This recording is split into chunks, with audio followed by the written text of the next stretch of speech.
स्वागत है PTC news ਵਿੱਚ ਸਾਰੇ ਦਰਸ਼ਕਾਂ ਦਾ ਤੇ ਮੈਂ ਹਰਪ੍ਰੀਤ ਸਿੰਘ ਵਿਚਾਰ ਤਕਰਾਰ ਲੈ ਕੇ ਇੱਕ ਵਾਰ ਫਿਰ ਤੋਂ ਤੁਹਾਡੇ ਸਾਹਮਣੇ ਹਾਜ਼ਰ ਹਾਂ। ਪੰਜਾਬ ਦੇ ਵਿੱਚ ਕਈ ਮੁੱਦਿਆਂ ਤੇ ਸਿਆਸਤ ਹੁੰਦੀ ਰਹੀ ਹੈ ਔਰ ਉਹਨਾਂ ਦੇ ਵਿੱਚੋਂ ਹੀ ਇੱਕ ਮੁੱਦਾ ਮਾਈਨਿੰਗ ਦਾ ਮੁੱਦਾ ਰਿਹਾ। ਭਾਵੇਂ ਪਿਛਲੀ ਸਰਕਾਰ ਹੋਵੇ ਭਾਵੇਂ ਮੌਜੂਦਾ ਸਰਕਾਰ ਹੋਵੇ, ਇਲਜ਼ਾਮ ਦੋਵੇਂ ਸਰਕਾਰਾਂ ਤੇ ਲੱਗਦੇ ਰਹੇ ਨੇ कि सरकारी शह तो बिना माइनिंग हो ही नहीं सकती। ਜਿਹੜੇ ਕੰਮ ਚਿੱਟੇ ਦਿਨੇ ਨਹੀਂ ਹੋ ਸਕਦੇ ਉਹ ਰਾਤ ਵੇਲੇ ਹੁਣ ਕੀਤੇ ਜਾ ਰਹੇ ਨੇ। ਅਜਿਹਾ ਕਿਉਂ ਹੋ ਰਿਹਾ? ਉਹ ਹੋ ਰਿਹਾ ਇਸ ਲਈ ਕਿਉਂਕਿ ਕਾਰਵਾਈ ਦਾ ਡਰ ਹੈ। ਕੀ ਕਾਰਵਾਈ ਦਾ ਡਰ ਸਿਰਫ ਦਿਨ ਵੇਲੇ ਹੈ? ਰਾਤ ਵੇਲੇ ਚੋਰੀ ਛਿਪੇ ਜਿੰਨੀ ਮਰਜ਼ੀ ਮਾਈਨਿੰਗ ਹੋ ਜੇ ਕੋਈ ਪੁੱਛਣ ਵਾਲਾ ਨਹੀਂ।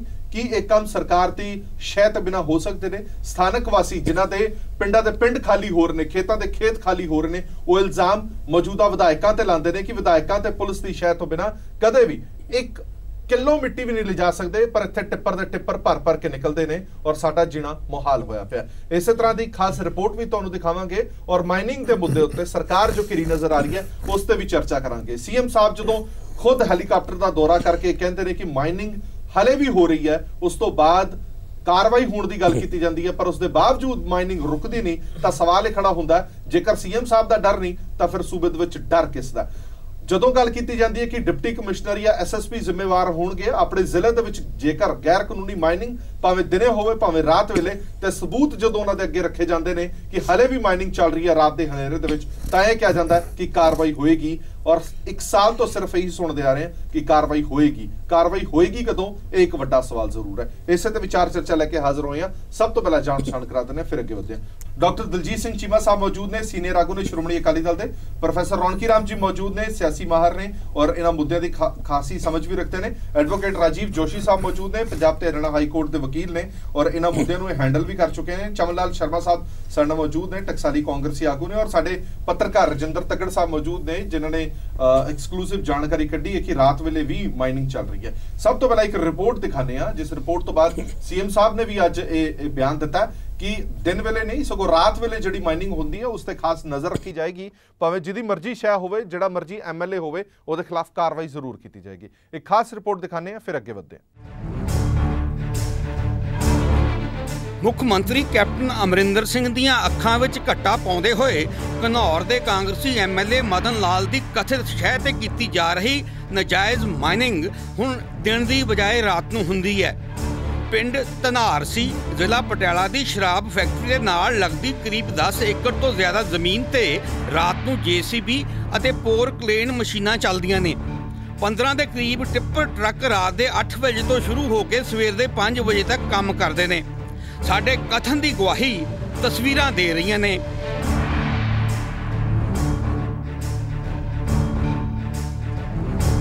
ਮੌਕੇ ਤੇ ਪਹੁੰਚ ਕੇ ਦੇਖਿਆ ਕਿ ਘੱਟੋ ਘੱਟ 8 ਟਿੱਪਰ ਟਰੱਕ ਖੜੇ ਸੀ।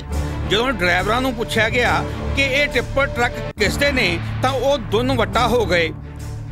ਖੱਡ ਵੱਲ ਪਹੇ ਤੋਂ ਅੱਗੇ ਤੁਰਦੇ ਹੋਏ PTC ਦੀ ਟੀਮ ਨੇ ਦੇਖਿਆ ਕਿ 4 ਟਿੱਪਰ ਮਿੱਟੀ ਭਰਨ ਨੂੰ ਤਿਆਰ ਸੀ। ਸਮਾਂ ਕਰੀਬ ਰਾਤ ਦੇ 8 ਵਜੇ ਦਾ ਸੀ।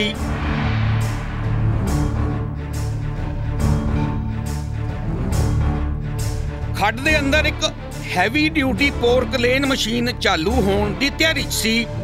ਤੁਸੀਂ ਦੇਖ ਸਕਦੇ ਹੋ ਕਿ ਧਰਤੀ ਦੇ ਲੈਵਲ ਤੋਂ 40 ਤੋਂ 45 ਫੁੱਟ ਡੂੰਘੀ ਖੱਡ ਪੁੱਟੀ ਜਾ ਚੁੱਕੀ ਹੈ। ਮੌਕੇ ਤੇ ਖੜੇ ਯੁਵਕ ਜੋ ਮਾਫੀਏ ਦੇ ਕਰਿੰਦੇ ਲੱਗਦੇ ਸੀ ਸਾਡੇ ਵੱਲ ਗੌਰ ਨਾਲ ਵੇਖਦੇ ਰਹੇ।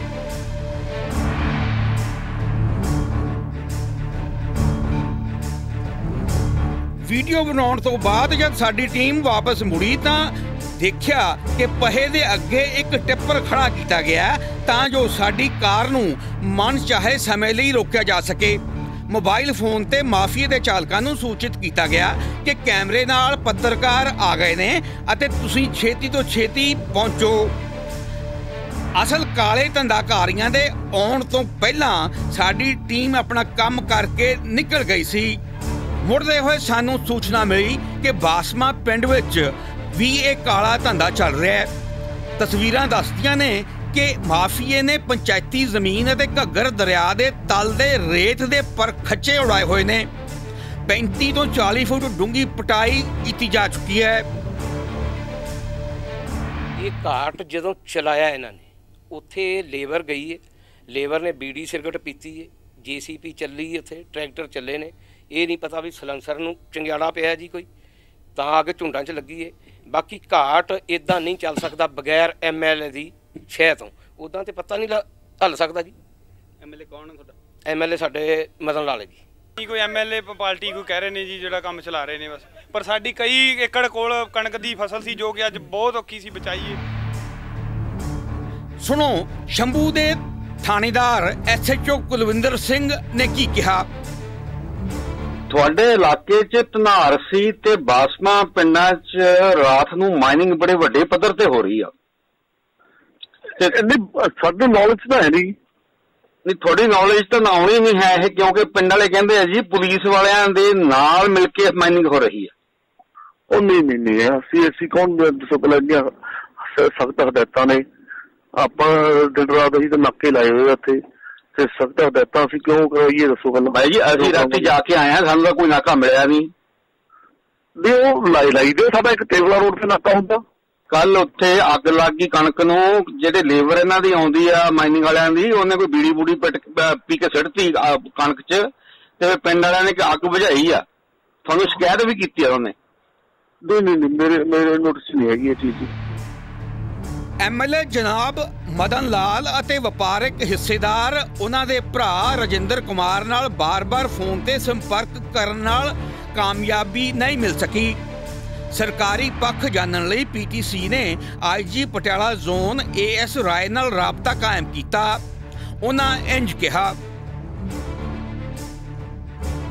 ਤੁਹਾਡੇ ਇਲਾਕੇ 'ਚ ਨਾ ਹਾਂਜੀ with the connivance of SHOs ਹਾਂ in village Tanarsi and Basma ਹਾਂ large scale mining is continuing during the night time। ਤੇ ਅਸੀਂ ਰਾਤੀ ਉੱਥੇ ਵਿਜ਼ਿਟ ਕੀਤਾ ਸੀ। ਰਾਤੀ ਉਹ 8 ਵਜੇ ਕੰਮ ਸ਼ੁਰੂ ਕਰਦੇ ਆ ਹਾਂ ਤੇ ਉਹ ਸਵੇਰੇ 4:30-5 ਵਜੇ ਬੰਦ ਕਰ ਦਿੰਦੇ ਆ। ਅੱਛਾ ਜੀ। ਸੋ ਸਾਨੂੰ ਪਿੰਡ ਵਾਲਿਆਂ ਨੇ ਦੱਸਿਆ ਕਿ ਜਿਹੜਾ MLA ਮਦਨ ਲਾਲ ਹੈ ਹਾਂਜੀ ਉਹਦੀ ਸ਼ਹਿ ਤੇ ਸਾਰੀ ਮਾਈਨਿੰਗ ਹੋ ਰਹੀ ਆ। Very unfortunate.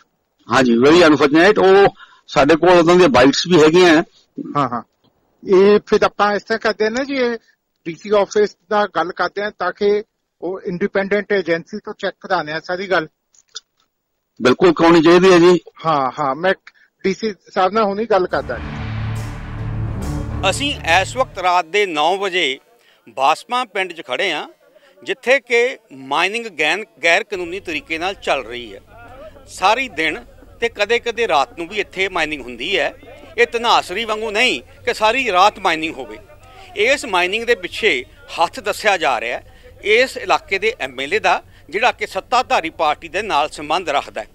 ਸੋ ਇਹ ਤਸਵੀਰਾਂ ਜਿਹੜੀਆਂ ਨੇ ਦੋ ਪਿੰਡਾਂ ਦੀਆਂ ਨਹੀਂ ਨੇ। ਸੂਤਰ ਇਹ ਦੱਸਦੇ ਨੇ ਕਿ ਅਜਿਹੀਆਂ ਤਸਵੀਰਾਂ ਪੂਰੇ ਪੰਜਾਬ ਦੇ ਵਿੱਚ ਰਾਤ ਨੂੰ ਮਿਲਦੀਆਂ ਨੇ ਔਰ ਇਹ ਬਿਨਾਂ ਪੁਲਿਸ ਦੀ ਸ਼ਹਿ ਤੋਂ ਜਾਂ ਬਿਨਾਂ ਸਿਆਸੀ ਸ਼ਹਿ ਤੋਂ ਕਿਵੇਂ ਸੰਭਵ ਹੋ ਸਕਦਾ ਹੈ, ਇਹ ਸੋਚਣ ਵਾਲੀ ਸਥਿਤੀ ਹੈ। ਸਾਡੇ ਨਾਲ ਸਾਰੇ ਮਹਿਮਾਨ ਮੌਜੂਦ ਨੇ। ਤਗੜ ਸਾਹਿਬ, ਮੈਂ ਸ਼ੁਰੂਆਤ ਤੁਹਾਡੇ ਤੋਂ ਹੀ ਕਰਦਾ। ਲੇਟੈਸਟ ਅਪਡੇਟ ਕੀ ਹੈ? ਇਹਦੇ ਤੇ ਕੋਈ ਕਾਰਵਾਈ ਹੋਈ ਹੈ? ਅੱਜ CM ਸਾਹਿਬ ਪਟਿਆਲਾ ਸੀ, ਉਹਨਾਂ ਤੋਂ ਜਦੋਂ ਪੁੱਛਿਆ ਗਿਆ ਤਾਂ ਉਹਨਾਂ ਨੇ ਜ਼ਰੂਰ ਇਹ ਕਿਹਾ ਕਿ ਕਾਰਵਾਈ ਹੋਏਗੀ ਔਰ ਖਾਸ ਤੌਰ ਤੇ ਮੈਂ ਇੱਕ ਹੁਕਮ ਦੇ ਚੱਲਿਆ ਕਿ ਰਾਤ ਨੂੰ ਜਿਹੜੀ ਵੀ ਮਾਈਨਿੰਗ ਹੁੰਦੀ ਹੈ ਉਹਨਾਂ ਦੀਆਂ ਮਸ਼ੀਨਾਂ ਜ਼ਬਤ ਕਰ ਲਈਆਂ ਜਾਣ। ਬਿਲਕੁਲ ਕਾਰਵਾਈ ਹੋ ਰਹੀ ਹੈ ਜੀ।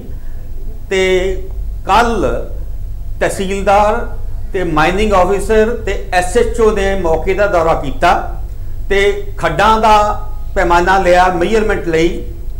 ਤੇ ਪਤਾ ਲੱਗਿਆ ਇਹ ਹੈ ਕਿ ਜਦੋਂ ਅਸੀਂ ਤਹਿਸੀਲਦਾਰ ਸਾਹਿਬ ਨੂੰ ਅੱਜ ਮਿਲੇ ਆ ਕਿ ਉਹਨਾਂ ਵੱਲੋਂ ਰਿਪੋਰਟ ਬਣਾ ਕੇ SDM ਸਾਹਿਬ ਨੂੰ ਦਿੱਤੀ ਜਾਏਗੀ, ਜਿਹੜੀ ਕਿ ਅੱਗੇ ਫਿਰ ਮੁੱਖ ਮੰਤਰੀ ਤੱਕ ਪਹੁੰਚਾਈ ਜਾਏਗੀ। ਸੋ ਸਾਨੂੰ ਇਹ ਵੀ ਪਤਾ ਲੱਗਿਆ ਕਿ ਇਸ ਮਾਈਨਿੰਗ ਨੂੰ ਲੈ ਕੇ ਮਾਈਨਿੰਗ ਐਕਟ ਤਹਿਤ ਪਰਚਾ ਵੀ ਦਰਜ ਹੋ ਸਕਦਾ ਹੈ। ਪਰ ਮੈਂ ਇਹ ਵੀ ਨਾਲ ਜ਼ਿਕਰ ਕਰਦੇ ਹਾਂ ਕਿ ਜੋ ਅਸੀਂ ਦਿਖਾਇਆ ਹੈ ਉਹ ਟਿਪ ਆਫ ਦੀ ਆਈਸਬਰਗ ਹੈ। ਉਸ ਤੋਂ ਕਿਤੇ ਜ਼ਿਆਦਾ ਸਾਰੇ ਪੰਜਾਬ 'ਚ ਮਾਈਨਿੰਗ ਹੋ ਰਹੀ ਹੈ ਔਰ ਉਸ ਨੂੰ ਰੋਕਣ ਦੀ ਤੁਰੰਤ ਲੋੜ ਹੈ ਜੀ। ਠੀਕ ਹੈ ਸ਼ਰਮਾ ਸਾਹਿਬ, ਮੈਨੂੰ ਇਹ ਨਹੀਂ ਸਮਝ ਆਉਂਦੀ ਕਿ ਕਿਵੇਂ ਪੋਸੀਬਲ ਹੈ ਕਿ ਸਾਡੇ ਪੱਤਰਕਾਰ ਨੂੰ ਇਹ ਪਤਾ ਲੱਗ ਗਿਆ ਕਿ ਉੱਥੇ ਮਾਈਨਿੰਗ ਹੋ ਰਹੀ ਹੈ, ਉਹਨੇ ਕੈਪਚਰ ਕਰਕੇ ਸਾਰਾ ਪਾਸੇ ਦਿਖਾ ਵੀ ਦਿੱਤਾ। ਉਸ ਤੋਂ ਬਾਅਦ ਖਾਣਾ ਪੂਰਤੀ ਲਈ ਕਾਰਵਾਈ ਦੀ ਗੱਲ ਵੀ ਚੱਲ ਰਹੀ ਹੈ, ਪਰਚਾ ਦਰਜ ਕਰਨ ਦੀ ਵੀ ਗੱਲ ਚੱਲ ਰਹੀ ਹੈ, ਉਹ ਖੱਡਿਆਂ ਦੀ ਮਿਣਤੀ ਵੀ ਚੱਲ ਰਹੀ ਹੈ। ਇਹ ਪ੍ਰਸ਼ਾਸਨ ਜਾਂ ਪੁਲਿਸ ਅੱਖਾਂ ਬੰਦ ਕਰਕੇ ਸੁੱਤੀ ਪਈ ਹੈ? ਸਰ ਮੈਂ ਬਹੁਤ ਗੌਰ ਨਾਲ ਦੇਖਿਆ ਔਰ ਮੈਂ ਸ਼ੁਕਰਗੁਜ਼ਾਰ ਹਾਂ PTC ਨਿਊਜ਼ ਵਾਲਿਆਂ ਦੇ ਚੈਨਲ ਦਾ, ਜਿਹੜੇ ਉਹਨਾਂ ਦੇ ਪੱਤਰਕਾਰ ਗਏ ਹੈ, ਉਹਨਾਂ ਨੇ ਇੰਸਪੈਕਸ਼ਨ ਕੀਤੀ ਹੈ ਔਰ ਚੀਜ਼ CM ਸਾਹਿਬ ਦੀ ਨਾਲੇ 'ਚ ਲਿਆਂਦੀ ਹੈ। ਔਰ CM ਸਾਹਿਬ ਨੇ ਬੜਾ ਅੱਛੇ ਤਰੀਕੇ ਨਾਲ ਅਸ਼ੋਰੈਂਸ ਦਿੱਤੀ ਹੈ ਵੀ ਇਹਦਾ ਐਕਸ਼ਨ ਹੋਏਗਾ, ਭਾਵੇਂ ਦਿਨੇ ਹੋਏ ਭਾਵੇਂ ਰਾਤ ਹੋਏ।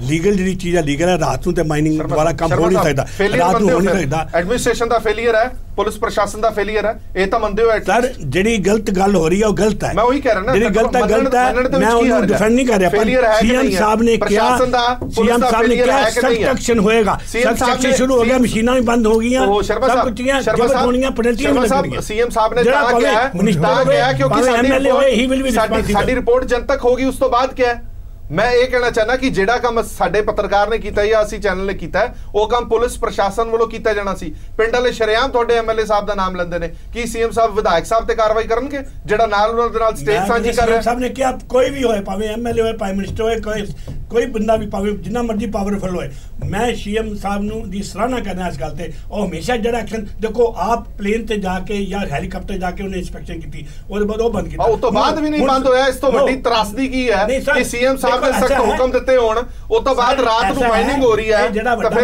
ਫਿਰ ਤਰਾਸਦੀ ਨਹੀਂ ਹੈ ਤਾਂ ਹੋਰ ਕੀ ਹੈ? ਸਰ ਐਸਾ ਹੈ, ਇਹ ਜਿਹੜਾ ਮਾਫੀਆ ਵੱਡਾ ਨਾ, ਇਹਨੂੰ ਦਬਾਉਣ ਵਾਸਤੇ ਹਮੇਸ਼ਾ ਇੱਕ ਹੁੰਦਾ ਨਹੀਂ ਹੈ, ਇਹ 50-50 ਫੁੱਟ ਜਿਹੜੀ ਹੈ ਇਹ ਸਾਲ 'ਚ ਨਹੀਂ ਹੋਗੀ, ਇਹ ਕਈ ਸਾਲੋਂ ਤੋਂ ਚਲੀ ਆ ਰਹੀ ਹੈ। ਉਹ ਪਹਿਲੀਆਂ ਗਵਰਨਮੈਂਟਾਂ 'ਚ ਹੀ ਉਹਨਾਂ ਨੇ ਵੀ ਐਕਸ਼ਨ ਲਿਆ, ਪਰ ਮੈਂ ਇੰਨੀ ਅਸ਼ੋਰੈਂਸ ਦਿੰਦਾ ਸਾਡੇ ਸੀਐਮ ਸਾਹਿਬ ਇਸ ਗੱਲ 'ਚ ਪੱਕੇ ਆ, ਇਜ਼ ਡਿਟਰਮਿਨ ਵੀ ਕੋਈ ਵੀ ਬੰਦਾ ਹੋਏਗਾ ਪੂਰਾ ਐਕਸ਼ਨ ਲਿਆ ਜਾਏਗਾ। ਪਰ ਮੈਂ ਤੁਹਾਨੂੰ ਇੱਕ ਚੀਜ਼ ਦੱਸਾਂ, ਸ਼ੁਕਰਗੁਜ਼ਾਰ ਮੈਂ ਤੁਹਾਡਾ ਤਾਂ ਹੈ ਵੀ ਤੁਸੀਂ ਲੋਕਾਂ ਦੀ ਵਜ੍ਹਾ ਨਾਲ ਹੀ ਸਰਕਾਰਾਂ ਨੂੰ ਕਈ ਚੀਜ਼ਾਂ ਦੀਆਂ ਅੱਛੀਆਂ ਚੀਜ਼ਾਂ ਮਿਲੀਆਂ, ਬੁਰੀ ਗੱਲ ਨਹੀਂ, ਅੱਛਾ ਕੀਤਾ ਹੈ। ਹਾਂਜੀ ਚੀਮਾ ਸਾਹਿਬ, ਦੇਖੋ ਪਹਿਲੀ ਤਾਂ ਗੱਲ ਹੈ ਕਿ ਮੈਂ ਤੱਗੜ ਸਾਹਿਬ ਨੂੰ ਮੁਬਾਰਕਬਾਦ ਦੇਣਾ, ਪ੍ਰਮਾਤਮਾ ਦਾ ਸ਼ੁਕਰ ਵੀ ਅਦਾ ਕਰਦਾ ਕਿ ਉਹ ਸਹੀ ਸਲਾਮਤ ਵਾਪਸ ਆ ਗਏ, ਕਿਉਂਕਿ ਕੋਸ਼ਿਸ਼ ਕੀਤੀ ਸੀ, ਜਿਵੇਂ ਉਹਨਾਂ ਦਿਖਾਇਆ ਕਿ ਗੱਡੀ ਉਹਨਾਂ ਦੀ ਰੋਕ ਲਈ ਗਈ, ਪਰ ਉਹ ਸਿਆਣਪ ਦੇ ਨਾਲ ਵਾਪਸ ਆ ਗਏ। ਹੁਣ ਬੇਨਤੀ ਹੈ ਕਿ ਮੁੱਖ ਮੰਤਰੀ ਸਾਹਿਬ ਦੇ ਗੱਲ ਧਿਆਨ ਦੇ ਵਿੱਚ ਵੀ ਆ ਗਈ। ਮੁੱਖ ਮੰਤਰੀ ਸਾਹਿਬ ਕੀ ਕਹਿਣਗੇ, ਕਿਹਨੂੰ ਕਹਿਣਗੇ? ਇਸੇ ਹੀ ਥਾਣੇ ਦੇ ਵਿੱਚ, ਇਸੇ ਹੀ ਏਰੀਆ ਦੇ ਵਿੱਚ ਕੁਝ ਦੇਰ ਪਹਿਲਾਂ ਜੀਐਮ ਮਾਈਨਿੰਗ ਜਿਹੜਾ ਉਹ ਚੈਕਿੰਗ ਕਰਨ ਵਾਸਤੇ ਗਿਆ ਸੀ, ਉਹਨੂੰ ਪੁਲਿਸ ਨੇ ਫੜ ਕੇ ਉਹਦੀ ਉਹ ਹਾਲਤ ਕੀਤੀ ਕਿ ਥਾਣੇ ਦੇ ਵਿੱਚ, ਜਿਸ ਥਾਣੇ 'ਚ ਗੱਲ ਕਰ ਰਹੇ ਸੀ ਹੁਣੇ ਤੱਗੜ ਸਾਹਿਬ, ਉਸੇ ਥਾਣੇ ਦੇ ਵਿੱਚ ਹੀ ਉਹਨੂੰ ਅੱਤ ਦਰਜੇ ਦੇ ਨਾਲ ਜਲਾਲਤ ਸਹਿਣੀ ਪਈ। ਤੇ ਉਹ ਮਾਮਲਾ ਜਿਹੜਾ ਹੈਗਾ ਇੱਥੇ ਚੰਡੀਗੜ੍ਹ ਦੇ ਵਿੱਚ ਹਰ ਅਥਾਰਟੀਜ਼ ਤੱਕ ਵੀ ਪਹੁੰਚਿਆ ਸੀ, ਮੁੱਖ ਮੰਤਰੀ ਸਾਹਿਬ ਦੇ ਲੈਵਲ ਤੇ ਵੀ ਆਇਆ ਸੀ, ਬੜੀਆਂ ਵੱਡੀਆਂ ਖਬਰਾਂ ਵੀ ਹੋਈਆਂ ਸੀ, ਉਹਦੇ 'ਚ ਇਨਕੁਆਇਰੀਆਂ ਵੀ ਆਰਡਰ ਹੋਈਆਂ। ਹੁਣ ਮੁੱਖ ਮੰਤਰੀ ਸਾਹਿਬ ਕਿਹੜੇ ਅਫਸਰ ਨੂੰ ਕਹਿਣਗੇ? ਅੱਜ ਦੀ ਤਰੀਕ 'ਚ ਐਸਐਚਓ ਵੀ ਉੱਥੇ ਹੀ ਹੈ। ਮਾਈਨਿੰਗ ਅਫਸਰ ਜਿਹੜਾ ਕੁੱਟਿਆ ਗਿਆ ਮੌਕੇ ਤੇ, ਉਹ ਤਾਂ ਸਰਕਾਰੀ ਅਫਸਰ ਸੀ। ਜਿਸ ਮਹਿਕਮੇ ਨੇ ਐਕਸ਼ਨ ਲੈਣਾ ਹੈ, ਉਸ ਮਹਿਕਮੇ ਦੇ ਅਫਸਰ ਉਸੇ ਇਲਾਕੇ 'ਚ, ਉਸੇ ਐਮਐਲਏ ਦੇ ਏਰੀਆ ਦੇ ਵਿੱਚ, ਉਹਨਾਂ ਹੀ ਖੱਡਾਂ ਦੇ ਵਿੱਚ ਕੁੱਟੇ ਜਾ ਚੁੱਕੇ ਆ। ਅੱਜ ਤੱਕ ਕਿਸੇ ਨੂੰ ਸਜ਼ਾ ਨਹੀਂ ਮਿਲੀ। ਤੇ ਹੁਣ ਮੁੱਖ ਮੰਤਰੀ ਸਾਹਿਬ ਜਿਹਨੂੰ ਕਹਿਣਗੇ ਅਫਸਰ ਨੂੰ, ਤੂੰ ਜਾ ਕੇ ਚੈੱਕ ਕਰਕੇ ਆ, ਉਹਦੇ ਵੀ ਪਿੱਛੇ ਘਰ ਬੱਚੇ ਬੈਠੇ ਆ, ਉਹਦੇ ਵੀ ਪਰਿਵਾਰ ਬੈਠਾ ਹੈ, ਰਿਸ਼ਤੇਦਾਰ ਬੈਠੇ ਆ, ਕਿਹੜਾ ਰਿਸਕ ਲਵੇ ਜੀ ਜਾ ਕੇ ਉਸੇ ਥਾਣੇ ਦੇ ਵਿੱਚ? ਤੁਸੀਂ ਐਸਐਚਓ ਤੱਕ ਤੇ ਉਸ ਥਾਣੇ ਦਾ ਇੱਕ ਟ੍ਰਾਂਸਫਰ ਨਹੀਂ ਕੀਤਾ। ਅੱਛਾ ਚਲੋ ਚੀਮਾ ਸਾਹਿਬ, ਇਹ ਪੋਸੀਬਲ ਹੋ ਸਕਦਾ, ਇਹ ਸੰਭਵ ਹੋ ਸਕਦਾ ਕਿ ਪੁਲਿਸ ਦੇ ਧਿਆਨ ਦੇ ਵਿੱਚ ਹੀ ਨਾ ਹੋਵੇ ਇਹ ਗੱਲ। ਔਰ ਜਿਸ ਤਰ੍ਹਾਂ ਸਾਡੇ ਪੱਤਰਕਾਰ ਨੇ ਇਹ ਖੁਲਾਸਾ ਕੀਤਾ ਕਿ ਪੁਲਿਸ ਦੇ ਨਾਲ ਗੱਲਬਾਤ ਵੀ ਹੋਈ ਆ, ਪੁਲਿਸ ਕਹਿੰਦੀ ਸਾਡੇ ਧਿਆਨ 'ਚ ਨਹੀਂ ਹੈ, ਅਸੀਂ ਬੈਰੀਕੇਟਿੰਗ ਕਰ ਰਹੇ ਹਾਂ, ਅਸੀਂ ਥਾਂ ਤੇ ਰੋਕਾ ਲਾ ਰਹੇ ਹਾਂ ਕਿ ਜਿਹੜਾ ਕੋਈ ਨਜਾਇਜ਼ ਮਾਈਨਿੰਗ ਕਰਦਾ ਉਹਨੂੰ ਫੜਿਆ ਜਾ ਸਕੇ। ਕੀ ਪੁਲਿਸ ਦੀ ਨੌਲੇਜ ਤੋਂ ਬਿਨਾਂ ਜਾਂ ਵਿਧਾਇਕ ਸਾਹਿਬ ਦੀ ਨੌਲੇਜ ਤੋਂ ਬਿਨਾਂ ਇਹ ਕੁਝ ਹੋ ਸਕਦਾ? ਨਹੀਂ, ਮੈਂ ਤੇ ਤੁਹਾਨੂੰ ਜਿਹੜੀ ਉਦਾਹਰਨ ਦਿੱਤੀ ਹੈ ਪਹਿਲਾਂ, ਇਸੇ ਐਮਐਲਏ ਤੇ ਉਦੋਂ ਵੀ ਐਲੀਗੇਸ਼ਨ ਸੀ, ਇਸੇ ਹੀ ਥਾਣੇ ਦੇ ਉੱਤੇ ਐਲੀਗੇਸ਼ਨ ਸੀ। ਕਿ ਤੁਸੀਂ ਮੰਨ ਸਕਦੇ ਹੋ ਵੀ ਜਦੋਂ ਪੁਲਿਸ ਕੁੱਟਣ ਦਾ, ਤਾਂ ਪੁਲਿਸ ਨੂੰ ਪਤਾ ਵੀ ਇਹਨਾਂ ਬੰਦਿਆਂ ਨੂੰ ਕੁੱਟਣਾ, ਭਾਵੇਂ ਸਰਕਾਰੀ ਅਫਸਰ ਵੀ ਹੈ, ਵੀ ਇਹਦੀ ਜ਼ਰੂਰਤ ਕਿਵੇਂ ਪਈ ਵੀ ਇਸ ਏਰੀਆ ਦੇ ਵਿੱਚ ਆ ਕੇ ਤੇ ਇਹਨੇ ਮਾਈਨਿੰਗ ਚੈੱਕ ਕੀਤੀ। ਤੇ ਫਿਰ ਹੁਣ ਜਿਹੜੀ ਹੈ ਉਹ ਪੁਲਿਸ ਉੱਤੇ ਕਿਵੇਂ ਮੁਕਰ ਸਕਦੀ ਹੈ? ਇਹੀ ਥਾਣਾ, ਕੋਈ ਵੱਖਰਾ ਨਹੀਂ, ਸ਼ੰਭੂ ਥਾਣਾ ਪੁਰਾਣੀਆਂ, ਤੁਸੀਂ ਰਿਕਾਰਡਿੰਗ ਕੱਢ ਕੇ ਦੇਖ ਲਓ, ਮੈਨੂੰ ਉਸੇ ਵੇਲੇ ਯਾਦ ਆ ਗਿਆ, ਨਾਮ ਵੀ ਯਾਦ ਆ ਗਿਆ, ਸਭ ਕੁਝ ਯਾਦ ਆ ਗਿਆ। ਬਿਲਕੁਲ। ਫਿਰ ਇਹਨਾਂ ਅਫਸਰਾਂ ਦੇ ਦੋਸ਼ ਆ ਕਰਾਉਣ ਦਾ। ਠੀਕ ਹੈ ਜੋਸ਼ੀ ਸਾਹਿਬ, ਰਾਜੀਵ ਜੋਸ਼ੀ ਜੀ, ਤੁਸੀਂ ਇਹਨਾਂ ਮਾਮਲਿਆਂ ਨੂੰ ਹੈਂਡਲ ਕਰਦੇ ਰਹਿੰਦੇ ਹੋ, ਇਹਨਾਂ ਮਾਮਲਿਆਂ 'ਚ ਤੁਸੀਂ ਕਾਫੀ ਦਖਲਅੰਦਾਜ਼ੀ ਤੁਹਾਡੀ ਰਹੀ ਹੈ। ਹੁਣ ਇਸ ਤਰ੍ਹਾਂ ਦੇ ਮਾਮਲੇ ਨੇ ਜਿਹੜੇ ਜਦੋਂ ਤੁਹਾਡੇ ਕੋਲ ਆਉਂਦੇ ਨੇ, ਔਰ ਮੈਂ ਸਿਰਫ ਇਹ ਜਾਣਨਾ ਚਾਹਨਾ ਕਿ ਅਜਿਹੇ ਮਾਮਲੇ ਸਿਆਸੀ ਸ਼ੈ ਜਾਂ ਪੁਲਿਸ ਦੀ ਸ਼ੈ ਤੋਂ ਬਿਨਾਂ ਸੰਭਵ ਹੋ ਸਕਦੇ ਨੇ? ਕੁਛ ਦੋਸ਼ ਸ਼ਾਰਟੇਜ ਆਫ ਸਟਾਫ ਨੂੰ ਵੀ ਦੇਣਾ ਹੋਊਗਾ। ਜਿਸ ਤਰ੍ਹਾਂ ਤੁਹਾਡੇ ਕੈਮਰਾਮੈਨ ਪਹੁੰਚ ਗਏ ਮਾਈਨਿੰਗ ਸਾਈਟ ਦੇ ਉੱਤੇ, ਜਗ੍ਹਾ ਜਗ੍ਹਾ ਤੇ ਐਕਟੀਵਿਟੀਜ਼ ਹੋ ਰਹੀਆਂ। ਸਾਡੇ ਕੋਲ ਵੀ ਕਈ ਵਾਰ ਕੁਝ ਲੋਕ ਆ ਜਾਂਦੇ ਅੱਗੇ, ਕੁਝ ਲੋਕ ਮਾਫੀਆ ਤੋਂ ਡਰਦੇ ਨਹੀਂ ਵੀ ਆਉਂਦੇ ਅੱਗੇ। ਲੇਕਿਨ ਜੇ ਅਸੀਂ ਸਿਰਫ ਕੈਪਟਨ ਸਾਹਿਬ ਹੀ ਨਹੀਂ ਹੈਲੀਕਾਪਟਰ ਦੇ ਉੱਤੇ, ਜੇ ਤੁਸੀਂ ਲੋਕ ਵੀ ਕਿਤੇ ਆਮ ਮੂਵਨ ਸਤਲੁਜ ਦੇ ਕੰਢੇ ਜਾਂ ਬਿਆਸ ਦੇ ਕੰਢੇ ਜਾਓਗੇ ਤੇ ਉੱਥੇ ਇਹ ਚੀਜ਼ਾਂ ਨਜ਼ਰ ਆਉਣਗੀਆਂ ਤੁਹਾਨੂੰ। ਹੁਣ ਜਗ੍ਹਾ ਜਗ੍ਹਾ ਤੇ ਮਾਈਨਿੰਗ ਆਫਿਸਰਸ ਦੀ ਸ਼ਾਰਟੇਜ, ਜਿਓਲੋਜਿਸਟ ਦੀ ਸ਼ਾਰਟੇਜ, ਔਰ ਮਾਫੀਏ ਦਾ ਡਰ ਇਹ ਸਾਰੀਆਂ ਚੀਜ਼ਾਂ ਹੈਗੀਆਂ ਜਿਹੜੀਆਂ ਕਿ ਕਾਨੂੰਨ ਵਿਵਸਥਾ ਨੂੰ ਜਿਹੜਾ ਵਾਇਲੇਟ ਕਰ ਰਹੇ ਲੋਕ ਉਹ ਖੁੱਲ੍ਹੇਆਮ ਕਰ ਰਹੇ ਆ। ਡੈਫੀਨੇਟਲੀ ਇਹ ਇੱਕ ਬਹੁਤ ਵੱਡੇ ਸਕੇਲ ਦੇ ਉੱਤੇ ਇੱਕ ਮਾਫੀਆ ਚੱਲ ਰਿਹਾ ਜਿਹਦੇ ਵਿੱਚ ਹਾਈ ਕੋਰਟ ਨੇ ਕਈ ਵਾਰ ਇੰਟਰਫੇਅਰ ਕੀਤਾ, ਡਾਇਰੈਕਸ਼ਨਸ ਦਿੱਤੀਆਂ ਔਰ ਟਾਈਮ ਟੂ ਟਾਈਮ ਹੁੰਦਾ ਰਿਹਾ, ਪਰ ਇਹ ਉਦੋਂ ਤੱਕ ਪੋਸੀਬਲ ਨਹੀਂ ਹੋ ਸਕਦਾ ਜਦ ਤੱਕ ਬਿਲਕੁਲ ਕੋਰ ਥੱਲੇ ਤੱਕ ਸਾਡੀ ਇੰਟੈਂਸ਼ਨ ਨਹੀਂ ਹੁੰਦੀ ਉਹਨੂੰ ਰੈਕਟੀਫਾਈ ਕਰਨ ਦੀ। ਤਿੱਖਾ ਮੈਸੇਜ ਜਾਣਾ ਬੜਾ ਜ਼ਰੂਰੀ ਹੈ। ਹਾਂਜੀ, ਬਹੁਤ ਜ਼ਰੂਰੀ। ਰੌਣਕੀ ਰਾਮ ਜੀ, ਕੁਦਰਤੀ ਚੀਜ਼ਾਂ ਦੇ ਨਾਲ ਜਦੋਂ ਖਿਲਵਾੜ ਕਰ ਰਹੇ ਹਾਂ, ਸ਼ਾਇਦ ਸਾਨੂੰ ਅੱਜ ਪਤਾ ਨਾ ਲੱਗੇ ਪਰ ਆਉਣ ਵਾਲਾ ਸਮਾਂ ਸਾਡੇ ਲਈ ਬਹੁਤ ਖਤਰਨਾਕ ਹੋ ਸਕਦਾ। ਅਸੀਂ ਜਦੋਂ ਅਸੀਂ ਇਹ ਖਬਰਾਂ ਦੇਖਦੇ ਹਾਂ ਤਾਂ ਬਹੁਤ ਸਾਰੀਆਂ ਸਾਡੇ ਕੋਲ ਰਿਪੋਰਟਸ ਐਵੇਂ ਆਉਂਦੀਆਂ ਨੇ ਕਿ ਐਡੀ ਕੁ ਖੁਦਾਈ ਕਰ ਦਿੱਤੀ ਹੈ ਥੱਲੋਂ ਪਾਣੀ ਨਿਕਲ ਆਉਂਦਾ, ਔਰ ਕਿਵੇਂ ਪੋਸੀਬਲ ਹੋ ਸਕਦਾ, ਕਿਵੇਂ ਸਰਕਾਰ ਇਹ ਤੁਹਾਨੂੰ ਕਹਿ ਸਕਦੀ ਹੈ ਕਿ ਤੁਸੀਂ ਐਡੀ ਖੁਦਾਈ ਕਰ ਲਓ ਕਿ ਥੱਲੋਂ ਪਾਣੀ ਕੱਢ ਦੇਵੋ। ਪਿੰਡਾਂ ਦੇ ਪਿੰਡ ਥੱਲੇ ਦਬ ਗਏ ਨੇ। ਇੱਕ ਥਾਂ ਤੇ ਅਸੀਂ ਇੱਕ ਦਿਖਾਈ ਸੀ ਰਿਪੋਰਟ, ਉਸ ਰਿਪੋਰਟ ਦੇ ਵਿੱਚ ਸਿਰਫ ਖੰਭਾ ਤੇ ਖੂਹ ਹਵਾ ਦੇ ਵਿੱਚ ਲਟਕੇ ਹੋਏ ਨੇ, ਬਾਕੀ ਸਾਰੀ ਥਾਂ ਹੈ ਜਿਹੜੀ ਉਹ 15 ਤੋਂ 20 ਫੁੱਟ ਡੂੰਘੀ ਹੋ ਗਈ ਹੈ। ਇੱਥੋਂ ਅੰਦਾਜ਼ਾ ਲਾ ਸਕਦੇ ਹਾਂ ਕਿ ਕਿੰਨੀ ਗੈਰ ਕਾਨੂੰਨੀ ਮਾਈਨਿੰਗ ਚੱਲ ਰਹੀ ਹੈ। ਅਜਿਹੇ ਦੇ ਵਿੱਚ ਨੁਕਸਾਨ ਪੰਜਾਬ ਵਾਸੀਆਂ ਦਾ ਹੈ ਕਿ ਨਹੀਂ ਹੈ? ਦੇਖੋ, ਇਹਦੇ 'ਚ ਬੜੀਆਂ ਅੱਛੀਆਂ ਗੱਲਾਂ ਕੀਤੀਆਂ ਚੀਮਾ ਸਾਹਿਬ ਨੇ ਵੀ, ਵਕੀਲ ਸਾਹਿਬ ਨੇ ਦੱਸਿਆ ਕੁਛ ਗੱਲਬਾਤ, ਪਰ ਇਸ ਵਕਤ ਸਾਨੂੰ ਜੇ ਅਸੀਂ ਇਹਨੂੰ ਓਵਰਆਲ ਸਿਚੁਏਸ਼ਨ ਨੂੰ ਸਮਝਣ ਦੀ ਕੋਸ਼ਿਸ਼ ਕਰੀਏ ਤਾਂ ਮਾਈਨਿੰਗ ਵਾਸਤੇ ਸਾਨੂੰ ਕੁਝ ਤੱਤਵ ਸਾਡੇ ਸਾਹਮਣੇ ਆ ਸਕਦੇ ਨੇ। ਤੁਸੀਂ ਚੰਡੀਗੜ੍ਹ 'ਤੇ ਜੇ ਬੇਸਡ ਹੋ, ਤੁਸੀਂ ਚੰਡੀਗੜ੍ਹ ਤੋਂ ਕਿਸੇ ਪਾਸੇ ਨੂੰ ਚਲ ਜਾਓ ਪੰਜਾਬ ਦੇ, ਚਾਹੇ ਜੀਰਕਪੁਰ ਨੂੰ ਚਲ ਜਾਓ, ਨਿਊ ਚੰਡੀਗੜ੍ਹ ਵਾਲੇ ਪਾਸੇ ਚਲ ਜਾਓ, ਤੁਸੀਂ ਹਿਮਾਚਲ ਵਾਲੇ ਪਾਸੇ ਚਲ ਜਾਓ, ਕੋਈ ਵਧੀਆ ਇਲਾਕਾ ਤੁਸੀਂ ਵੀ ਇਲਾਕਾ ਹੈਗਾ, ਤੁਸੀਂ ਕੀ ਦੇਖੋਗੇ ਕਿ ਤੁਹਾਨੂੰ ਸ਼ਹਿਰ ਤੋਂ ਬਾਹਰ ਇੱਕ ਕੰਕਰੀਟ ਦਾ ਜੰਗਲ ਉਸਰਿਆ ਨਜ਼ਰ ਆਉਂਦਾ ਹੈ। 30 ਫੁੱਟ ਦੀ 30 ਸਟੋਰੀ ਦੀਆਂ ਬਿਲਡਿੰਗਸ ਬਣੀਆਂ ਹੋਈਆਂ ਔਰ ਸ਼ੋਰੂਮਸ, ਮਤਲਬ ਇੰਨੀ ਜ਼ਿਆਦਾ ਕੰਸਟਰਕਸ਼ਨ। ਇਹ ਤਾਂ ਚੰਡੀਗੜ੍ਹ ਦੇ ਅੱਗੇ ਵਾਲੇ ਪਾਸੇ ਆ। ਤੁਸੀਂ ਕਿਸੇ ਵੀ ਪੰਜਾਬ ਦੇ ਸ਼ਹਿਰ 'ਤੇ ਚਲ ਜਾਓ, ਉਹਦੇ ਬਾਹਰਲੇ ਪਾਸੇ ਤੁਹਾਨੂੰ ਇਹ ਕੰਸਟਰਕਸ਼ਨ ਨਜ਼ਰ ਆ ਰਹੀ ਆ। ਅੱਜ ਤੋਂ ਨਹੀਂ, ਪਿਛਲੇ ਕੋਈ 10-15 ਸਾਲ 'ਚੋਂ। ਅੱਜ ਕੱਲ੍ਹ ਰੀਅਲ ਏਸਟੇਟ ਘਟ ਗਿਆ, ਥੋੜ੍ਹੀ ਜਿਹੀ ਠੱਲ ਪਈ ਹੈਗੀ। ਨੰਬਰ 1। ਨੰਬਰ 2, ਤੁਸੀਂ ਪੰਜਾਬ ਦੇ ਕਿਸੇ ਵੀ ਕੋਰਨਰ 'ਚ ਚਲ ਜਾਓ, ਤੁਹਾਨੂੰ ਕੋਈ ਨਾ ਕੋਈ ਨਵੀਂ ਰੋਡ ਰਿਪੇਅਰ, ਨਵੀਂ ਬੰਦ ਨਜ਼ਰ ਆਉਂਦੀ ਆ।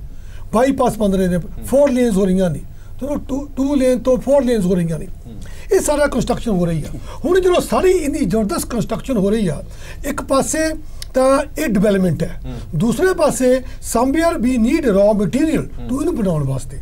ਜਦ ਸਾਨੂੰ ਪਤਾ ਹੈ ਕਿ ਇੰਨੀ ਕੰਸਟਰਕਸ਼ਨ ਹੋ ਰਹੀ ਹੈ, ਇੰਨੀਆਂ ਬਿਲਡਿੰਗ ਬਣ ਰਹੀਆਂ ਨੇ, ਇੰਨੀ ਡਿਵੈਲਪਮੈਂਟ ਹੋ ਰਹੀ ਹੈ, ਚਾਹੇ ਉਹਦੇ ਡਿਵੈਲਪਮੈਂਟ 'ਚ ਆਮ ਬੰਦੇ ਦੀ ਸ਼ਮੂਲੀਅਤ ਹੈ ਤਾਂ ਨਹੀਂ ਹੈ, ਉਹਨੂੰ ਕੋਈ ਫਾਇਦਾ ਹੋਣਾ ਜਾਂ ਨਹੀਂ ਹੋਣਾ, ਉਹਦੇ ਬਾਰੇ ਗੱਲ ਬਾਅਦ 'ਚ ਮੈਂ ਕਰਾਂਗਾ। ਪਰ ਸਾਨੂੰ ਇਹ ਪਤਾ ਕਿ ਇਹਦੇ ਵਾਸਤੇ ਚਾਹੀਦੀ ਰੇਤਾ ਚਾਹੀਦੀ ਆ, ਇਹਦੇ ਵਾਸਤੇ ਮਿੱਟੀ ਚਾਹੀਦੀ ਆ। ਤਾਂ ਕੀ ਜਦੋਂ ਇਹ ਬਿਲਡਿੰਗਾਂ ਬਣਾਉਣ ਦੀ ਮਨਜ਼ੂਰੀ ਦੇਣੀ ਹੈ, ਚਾਹੇ ਹੁਣ ਦੀ ਸਰਕਾਰ ਹੈ, ਚਾਹੇ ਪਹਿਲਾਂ ਦੀ ਸਰਕਾਰ ਹੈ, ਕਿਉਂ ਨਹੀਂ everything should be put in place at the beginning. ਸਾਨੂੰ ਪਤਾ ਹੈ ਮਾਈਨਿੰਗ ਹੋਣੀ ਹੈ, ਸਾਨੂੰ ਪਤਾ ਨਾ ਜੇ ਕੰਸਟਰਕਸ਼ਨ ਹੋਣੀ ਨਹੀਂ, ਰੋਡਸ ਬਣਨੀਆਂ ਨਹੀਂ, ਫਲਾਈਓਵਰ ਬਣਨੇ ਨਹੀਂ, ਤਾਂ ਰੇਤਾ ਦੀ ਮੰਗ ਹੀ ਨਹੀਂ ਹੋਣੀ।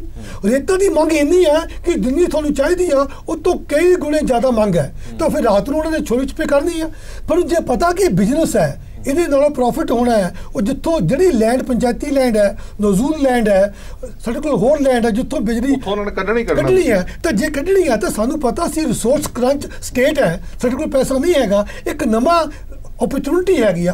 why not turn it into a new enterprise, a new business, try to regulate it। ਜੇ ਅਸੀਂ ਰਜਿਸਟਰੀ ਕਰਾਉਣ ਵਾਸਤੇ ਸਾਨੂੰ ਪਤਾ ਹੈ ਕਿ 12% ਉੱਤੇ ਫੀਸ ਲੱਗਣੀ ਆ, ਸਾਨੂੰ ਤਹਿਸੀਲਦਾਰ ਨੂੰ ਮਿਲਣਾ ਪੈਣਾ, 4 ਬੰਦੇ ਗਵਾਹ ਲੈਣੇ ਪੈਣੇ ਆ, ਤੇ ਜੇ ਮੈਨੂੰ ਰੇਤਾ ਵੀ ਚਾਹੀਦੀ ਆ ਤਾਂ ਉਹਦੇ 'ਤੇ ਸਿਮਿਲਰ ਪ੍ਰੋਸੈਸ ਲਾਇਆ ਜਾਵੇ। ਠੀਕ ਹੈ, ਇਹਦਾ ਜਵਾਬ ਚੀਮਾ ਸਾਹਿਬ ਮੈਂ ਤੁਹਾਡੇ ਤੋਂ ਜ਼ਰੂਰ ਜਾਣਨਾ ਚਾਹੁੰਦਾ। 10 ਸਾਲ ਤੁਹਾਡੇ ਰਾਜ ਦੇ ਵਿੱਚ ਵੀ ਵਾਵਾ ਰੌਲਾ ਪੈਂਦਾ ਰਿਹਾ, ਜਿਹੜੀ ਗੱਲ ਪ੍ਰੋਫੈਸਰ ਰੌਣਕੀ ਰਾਮ ਜੀ ਕਹਿ ਰਹੇ ਨੇ ਕਿ ਇਹ ਸੰਭਵ ਹੋ ਸਕਦਾ ਕਿ ਨਹੀਂ ਹੋ ਸਕਦਾ? ਦੇਖੋ, 2 ਗੱਲਾਂ ਹੈ। ਪਹਿਲੀ ਤਾਂ ਗੱਲ ਹੈ ਕਿ ਜਿਹੜੀ ਪਬਲਿਕ ਦੀ ਡਿਮਾਂਡ ਆ ਉਹ ਤਾਂ ਇਹ ਹੈ ਕਿ ਉਹਨੂੰ ਰੇਤਾ ਮਿਲਣੀ ਚਾਹੀਦੀ ਹੈ ਤੇ ਸਸਤੇ ਰੇਟ ਤੇ। ਦੂਜੀ ਗੱਲ ਹੈ ਕਿ ਰੇਟ ਜਿਹੜਾ ਤੁਸੀਂ ਸਸਤਾ ਦੇਣਾ, ਉਹ ਹਾਈ ਕੋਰਟ ਦੇ ਫੈਸਲੇ ਹੋਏ ਆ ਕਿ ਜਿਹੜੀ ਤੁਸੀਂ ਜਿਹੜੀ ਖੱਡਾਂ ਦੀ ਬੋਲੀ ਕਰਨੀ ਹੈ, ਜੇ ਤਾਂ ਤੁਸੀਂ ਮੁਕਾਬਲੇ ਨਾਲ ਕਰਦੇ ਹੋ ਕਿ ਕਿਹੜਾ ਤੁਹਾਨੂੰ ਰੈਵਨਿਊ ਵੱਧ ਦਿੰਦਾ, ਫਿਰ ਤੁਸੀਂ ਉਹਦੇ ਤੇ ਰੇਟ ਦੀ ਕੰਡੀਸ਼ਨ ਨਹੀਂ ਲਾ ਸਕਦੇ। ਫਿਰ ਠੇਕੇਦਾਰ ਦੀ ਮਰਜ਼ੀ ਹੈ ਕਿ ਉਹ ਜਿੰਨੇ ਮਰਜ਼ੀ ਰੇਟ ਚਾਰਜ ਕਰੇ। ਇਹ ਹਾਈ ਕੋਰਟ ਦਾ ਰਿਟਨ ਫੈਸਲਾ। ਠੀਕ ਹੈ। ਸਾਡੀ ਸਰਕਾਰ ਨੇ ਉਹਦਾ ਹੱਲ ਕੱਢਿਆ ਸੀ ਕਿ ਸਾਨੂੰ ਰੈਵਨਿਊ ਨਹੀਂ ਚਾਹੀਦਾ, ਕਿ ਜੇ ਅਸੀਂ ਬਾਕੀ ਚੀਜ਼ਾਂ 'ਚ ਵੱਡੀ ਮਾਫੀ ਦਿੱਤੀ ਹੋਈ ਹੈ ਤੇ ਅਸੀਂ ਲੋਕਾਂ ਨੂੰ ਇਹ ਚਾਹੁੰਦੇ ਹਾਂ ਕਿ 500 ਰੁਪਏ ਟਰਾਲੀ ਜਾਂ 1000 ਰੁਪਏ ਟਰਾਲੀ ਜਾਂ ਜੋ ਵੀ ਰੇਟ ਉਸ ਵੇਲੇ ਫਿਕਸ ਕੀਤੇ ਸੀ ਕਿ ਘੱਟ ਤੋਂ ਘੱਟ ਰੇਟ ਦੇ ਉੱਤੇ ਉਹਨੂੰ ਰੇਤਾ ਮਿਲੇ। ਤੇ ਇਸ ਕਰਕੇ ਅਸੀਂ ਰਿਵਰਸ ਬਿਡਿੰਗ ਦੀ ਪਾਲਿਸੀ ਸ਼ੁਰੂ ਕੀਤੀ, ਜਿਹਦੇ ਕਰਕੇ ਬਾਜ਼ਾਰ ਦੇ ਵਿੱਚ ਜਿਹੜੀ ਹੈ ਰੇਤਾ ਸਸਤੀ ਹੋਈ। ਹੁਣ ਦੋ ਗੱਲਾਂ ਨੇ, ਇਹ ਆਮ ਗੱਲ ਚੱਲਦੀ ਹੈ ਕਿ ਅਸੀਂ ਰੈਵਨਿਊ ਜਨਰੇਟ ਕਰੀਏ ਰੇਤਾ ਦੇ ਵਿੱਚੋਂ। ਇਹ ਵੀ ਸੋਚਣਾ ਪਊਗਾ, ਮੰਨਣਾ ਪਊਗਾ ਕਿ ਜਿਹੜੀ ਸਰਕਾਰ ਇੱਕ ਪਾਸੇ ਰੇਤੇ ਖੱਡਾਂ ਦੀ ਬੋਲੀ ਕਰਕੇ ਪੈਸੇ ਲੈ ਸਕਦੀ ਹੈ, ਦੂਜੇ ਪਾਸੇ ਹੈ ਕਿ ਸਭ ਤੋਂ ਵੱਧ ਰੇਤਾ ਦੀ ਖਰੀਦਦਾਰ ਸਰਕਾਰ ਖੁਦ ਆਪ ਹੈ। ਵੱਡੀਆਂ ਸੜਕਾਂ, ਸਰਕਾਰੀ ਪੁਲ, ਪਿੰਡਾਂ ਦੇ ਵਿੱਚ ਗਲੀਆਂ ਨਾਲੀਆਂ, ਦੂਜੇ ਤੀਜੇ ਐਡੀ ਵੱਡੀ ਗਿਣਤੀ ਦੇ ਵਿੱਚ ਰੇਤਾ ਸਰਕਾਰ ਆਪ ਖਰੀਦੀ ਹੈ। ਜਿੰਨਾ ਮਹਿੰਗਾ ਕਰ ਲੇਗੀ, ਇੱਕ ਪਾਸੇ ਲੈਣੇ ਆ ਤੇ ਉਦੋਂ ਦੁੱਗਣੇ ਦੇਣੇ ਆ। ਇਸ ਕਰਕੇ ਪ੍ਰੋਫਿਟ ਵਾਲਾ ਬਿਜ਼ਨਸ ਨੇ ਅਸੀਂ ਸਾਰੀਆਂ ਗੱਲਾਂ ਉਦੋਂ ਸੋਚੀਆਂ ਸੀ ਕਿ ਆਪਣਾ ਵੀ ਪੈਸਾ ਬਚਾਓ ਸਰਕਾਰ ਦਾ।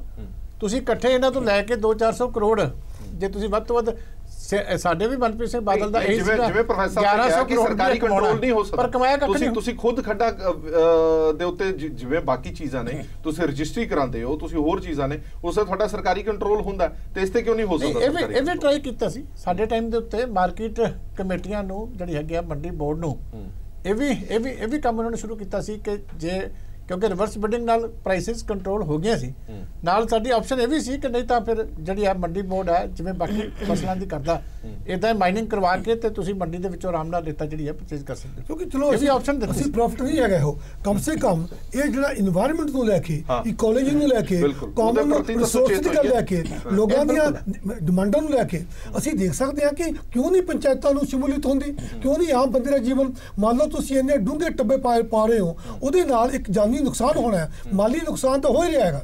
ਜੇ ਤੁਸੀਂ ਉਹ ਤੋਂ ਨਹੀਂ ਪ੍ਰੋਫਿਟ ਕਮਾ ਰਹੇ ਚਲੋ ਵੱਖਰੀ ਗੱਲ ਹੈ, ਪਰ ਕੁਐਸਚਨ ਪੈਦਾ ਹੁੰਦਾ ਕਿ ਇਹ ਸਾਰੇ ਤਰੀਕੇ ਨੂੰ ਇੱਕ ਲਾਮਬੰਦ ਕਰਕੇ ਕਾਨੂੰਨ ਬਣਾ ਕੇ ਕਿਉਂ ਦੇਖਿਆ ਜਾਵੇ। ਫਿਰ ਜੇ ਕੋਈ ਨਜਾਇਜ਼ ਤੌਰ ਦੇ ਉੱਤੇ ਮਿੱਟੀ ਪੁੱਟਦਾ, ਰੇਤਾ ਪੁੱਟਦਾ, ਫਿਰ ਤੁਸੀਂ ਉਹਨੂੰ ਸਜ਼ਾ ਵੀ ਦੇ ਸਕਦੇ ਹੋ, ਕਾਰਵਾਈ ਕਰ ਸਕਦੇ ਨੇ। ਠੀਕ ਹੈ, ਠੀਕ ਹੈ। ਆਪਾਂ ਇੱਕ ਛੋਟਾ ਜਿਹਾ ਬ੍ਰੇਕ ਲੈ ਲਾਂ, ਇੱਕ ਬ੍ਰੇਕ ਤੋਂ ਬਾਅਦ ਜਲਦ ਹਾਜ਼ਰ ਹਾਂ।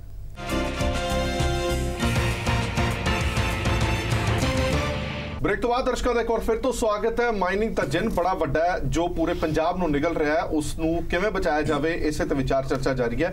ਸਾਡਾ ਖਾਸ ਮਹਿਮਾਨ ਵੀ ਜੁੜੇ ਹੋਏ ਨੇ, ਸਾਡੇ ਪੱਤਰਕਾਰ ਰਜਿੰਦਰ ਤੱਗੜ ਵੀ ਮੌਜੂਦ ਹੈ। ਤੱਗੜ ਸਾਹਿਬ, ਇੱਕ ਸਵਾਲ ਮੈਂ ਜ਼ਰੂਰ ਤੁਹਾਡੇ ਤੋਂ ਪੁੱਛਣਾ ਚਾਹਨਾ ਕਿ ਵਾਰ-ਵਾਰ ਇਹ ਦੇਖਣ ਦੇ ਵਿੱਚ ਆਉਂਦਾ ਕਿ ਸੀਐਮ ਸਾਹਿਬ ਤਾਂ ਕਰਨਾ ਚਾਹੁੰਦੇ ਨੇ, ਪਰ ਨਾ ਤਾਂ ਉਹਨਾਂ ਦੇ ਐਮਐਲਏ ਉਹਨਾਂ ਦੀ ਮੰਨਦੇ ਨੇ, ਨਾ ਮੰਤਰੀ ਸਾਹਿਬਾਨ ਮੰਨਦੇ ਨੇ, ਇਸ ਕਰਕੇ ਜਿਹੜੀ ਕੋਈ ਵੀ ਸਕੀਮ ਹੈ ਉਹ ਨੇਪਰੇ ਨਹੀਂ ਚੜ ਪਾਉਂਦੀ। ਪਹਿਲਾ ਸਵਾਲ। ਦੂਜੀ ਗੱਲ, ਪਿੰਡ ਵਾਲੇ ਹੁਣ ਰੋਸ ਜਤਾ ਰਹੇ ਨੇ ਕਿ ਵਿਧਾਇਕ ਸਾਹਿਬ ਦੀ ਮਰਜ਼ੀ ਦੇ ਨਾਲ ਹੋ ਰਿਹਾ, ਵਿਧਾਇਕ ਸਾਹਿਬ ਦੀ ਪੁਲਿਸ ਦੀ ਮਰਜ਼ੀ ਦੇ ਨਾਲ ਹੋ ਰਿਹਾ, ਇਸ ਤੋਂ ਬਿਨਾਂ ਨਹੀਂ ਹੋ ਸਕਦਾ। ਕੀ ਪਿੰਡ ਵਾਲਿਆਂ ਨੇ ਕਦੇ ਸ਼ਿਕਾਇਤ ਡਿਪਟੀ ਕਮਿਸ਼ਨਰ ਨੂੰ, ਕਦੇ ਕਿਸੇ ਪੁਲਿਸ ਵਾਲੇ ਨੂੰ, ਕਦੇ ਕਿਸੇ ਐਮਐਲਏ ਨੂੰ, ਸਥਾਨਕ ਲੀਡਰ ਨੂੰ ਕੀਤੀ ਹੈ, ਜਾਂ ਸਿਰਫ ਅੱਜ ਜਦੋਂ ਅਸੀਂ ਚਲੇ ਗਏ ਤੇ ਆਪਣਾ ਦੁੱਖੜਾ ਰੋ ਰਹੇ ਨੇ?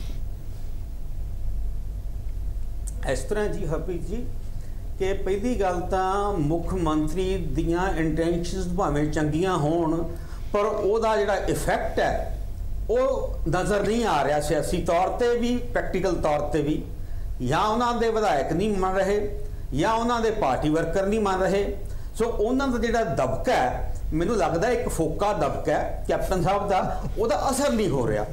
ਨੰਬਰ 2, ਤੁਸੀਂ ਕਹਿ ਰਹੇ ਹੋ ਕਿ ਲੋਕਾਂ ਨੇ ਸ਼ਿਕਾਇਤ ਦਿੱਤੀ, ਲੋਕਾਂ ਦੇ ਵਿੱਚ ਇੰਨਾ ਡਰ ਹੈ, ਖੌਫਜ਼ਦਾ ਨੇ ਉਹ, ਕਿ ਅੱਜ ਵੀ ਜਦੋਂ ਅਸੀਂ ਕੋਸ਼ਿਸ਼ ਕੀਤੀ ਕਿ ਉਹਨਾਂ ਨਾਲ ਗੱਲਬਾਤ ਕੀਤੀ ਜਾਏ ਕੈਮਰੇ ਤੇ, ਤੇ ਉਹਨਾਂ ਨੇ ਰਿਫਿਊਜ਼ ਕਰਤਾ, ਮਨਾ ਕਰਤਾ।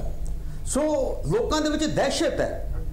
ਜਿਹੜਾ ਬੰਦਾ ਕੁਝ ਕੋਸ਼ਿਸ਼ ਕਰਦਾ ਹੈ ਮੀਡੀਆ ਨੂੰ ਅਪਰੋਚ ਕਰਨ ਦੀ, ਉਹਨੂੰ ਵੀ ਥਾਣੇ ਬੁਲਾ ਕੇ ਛਿੱਤਰਪਰੇਡ ਕੀਤੀ ਜਾਂਦੀ ਹੈ।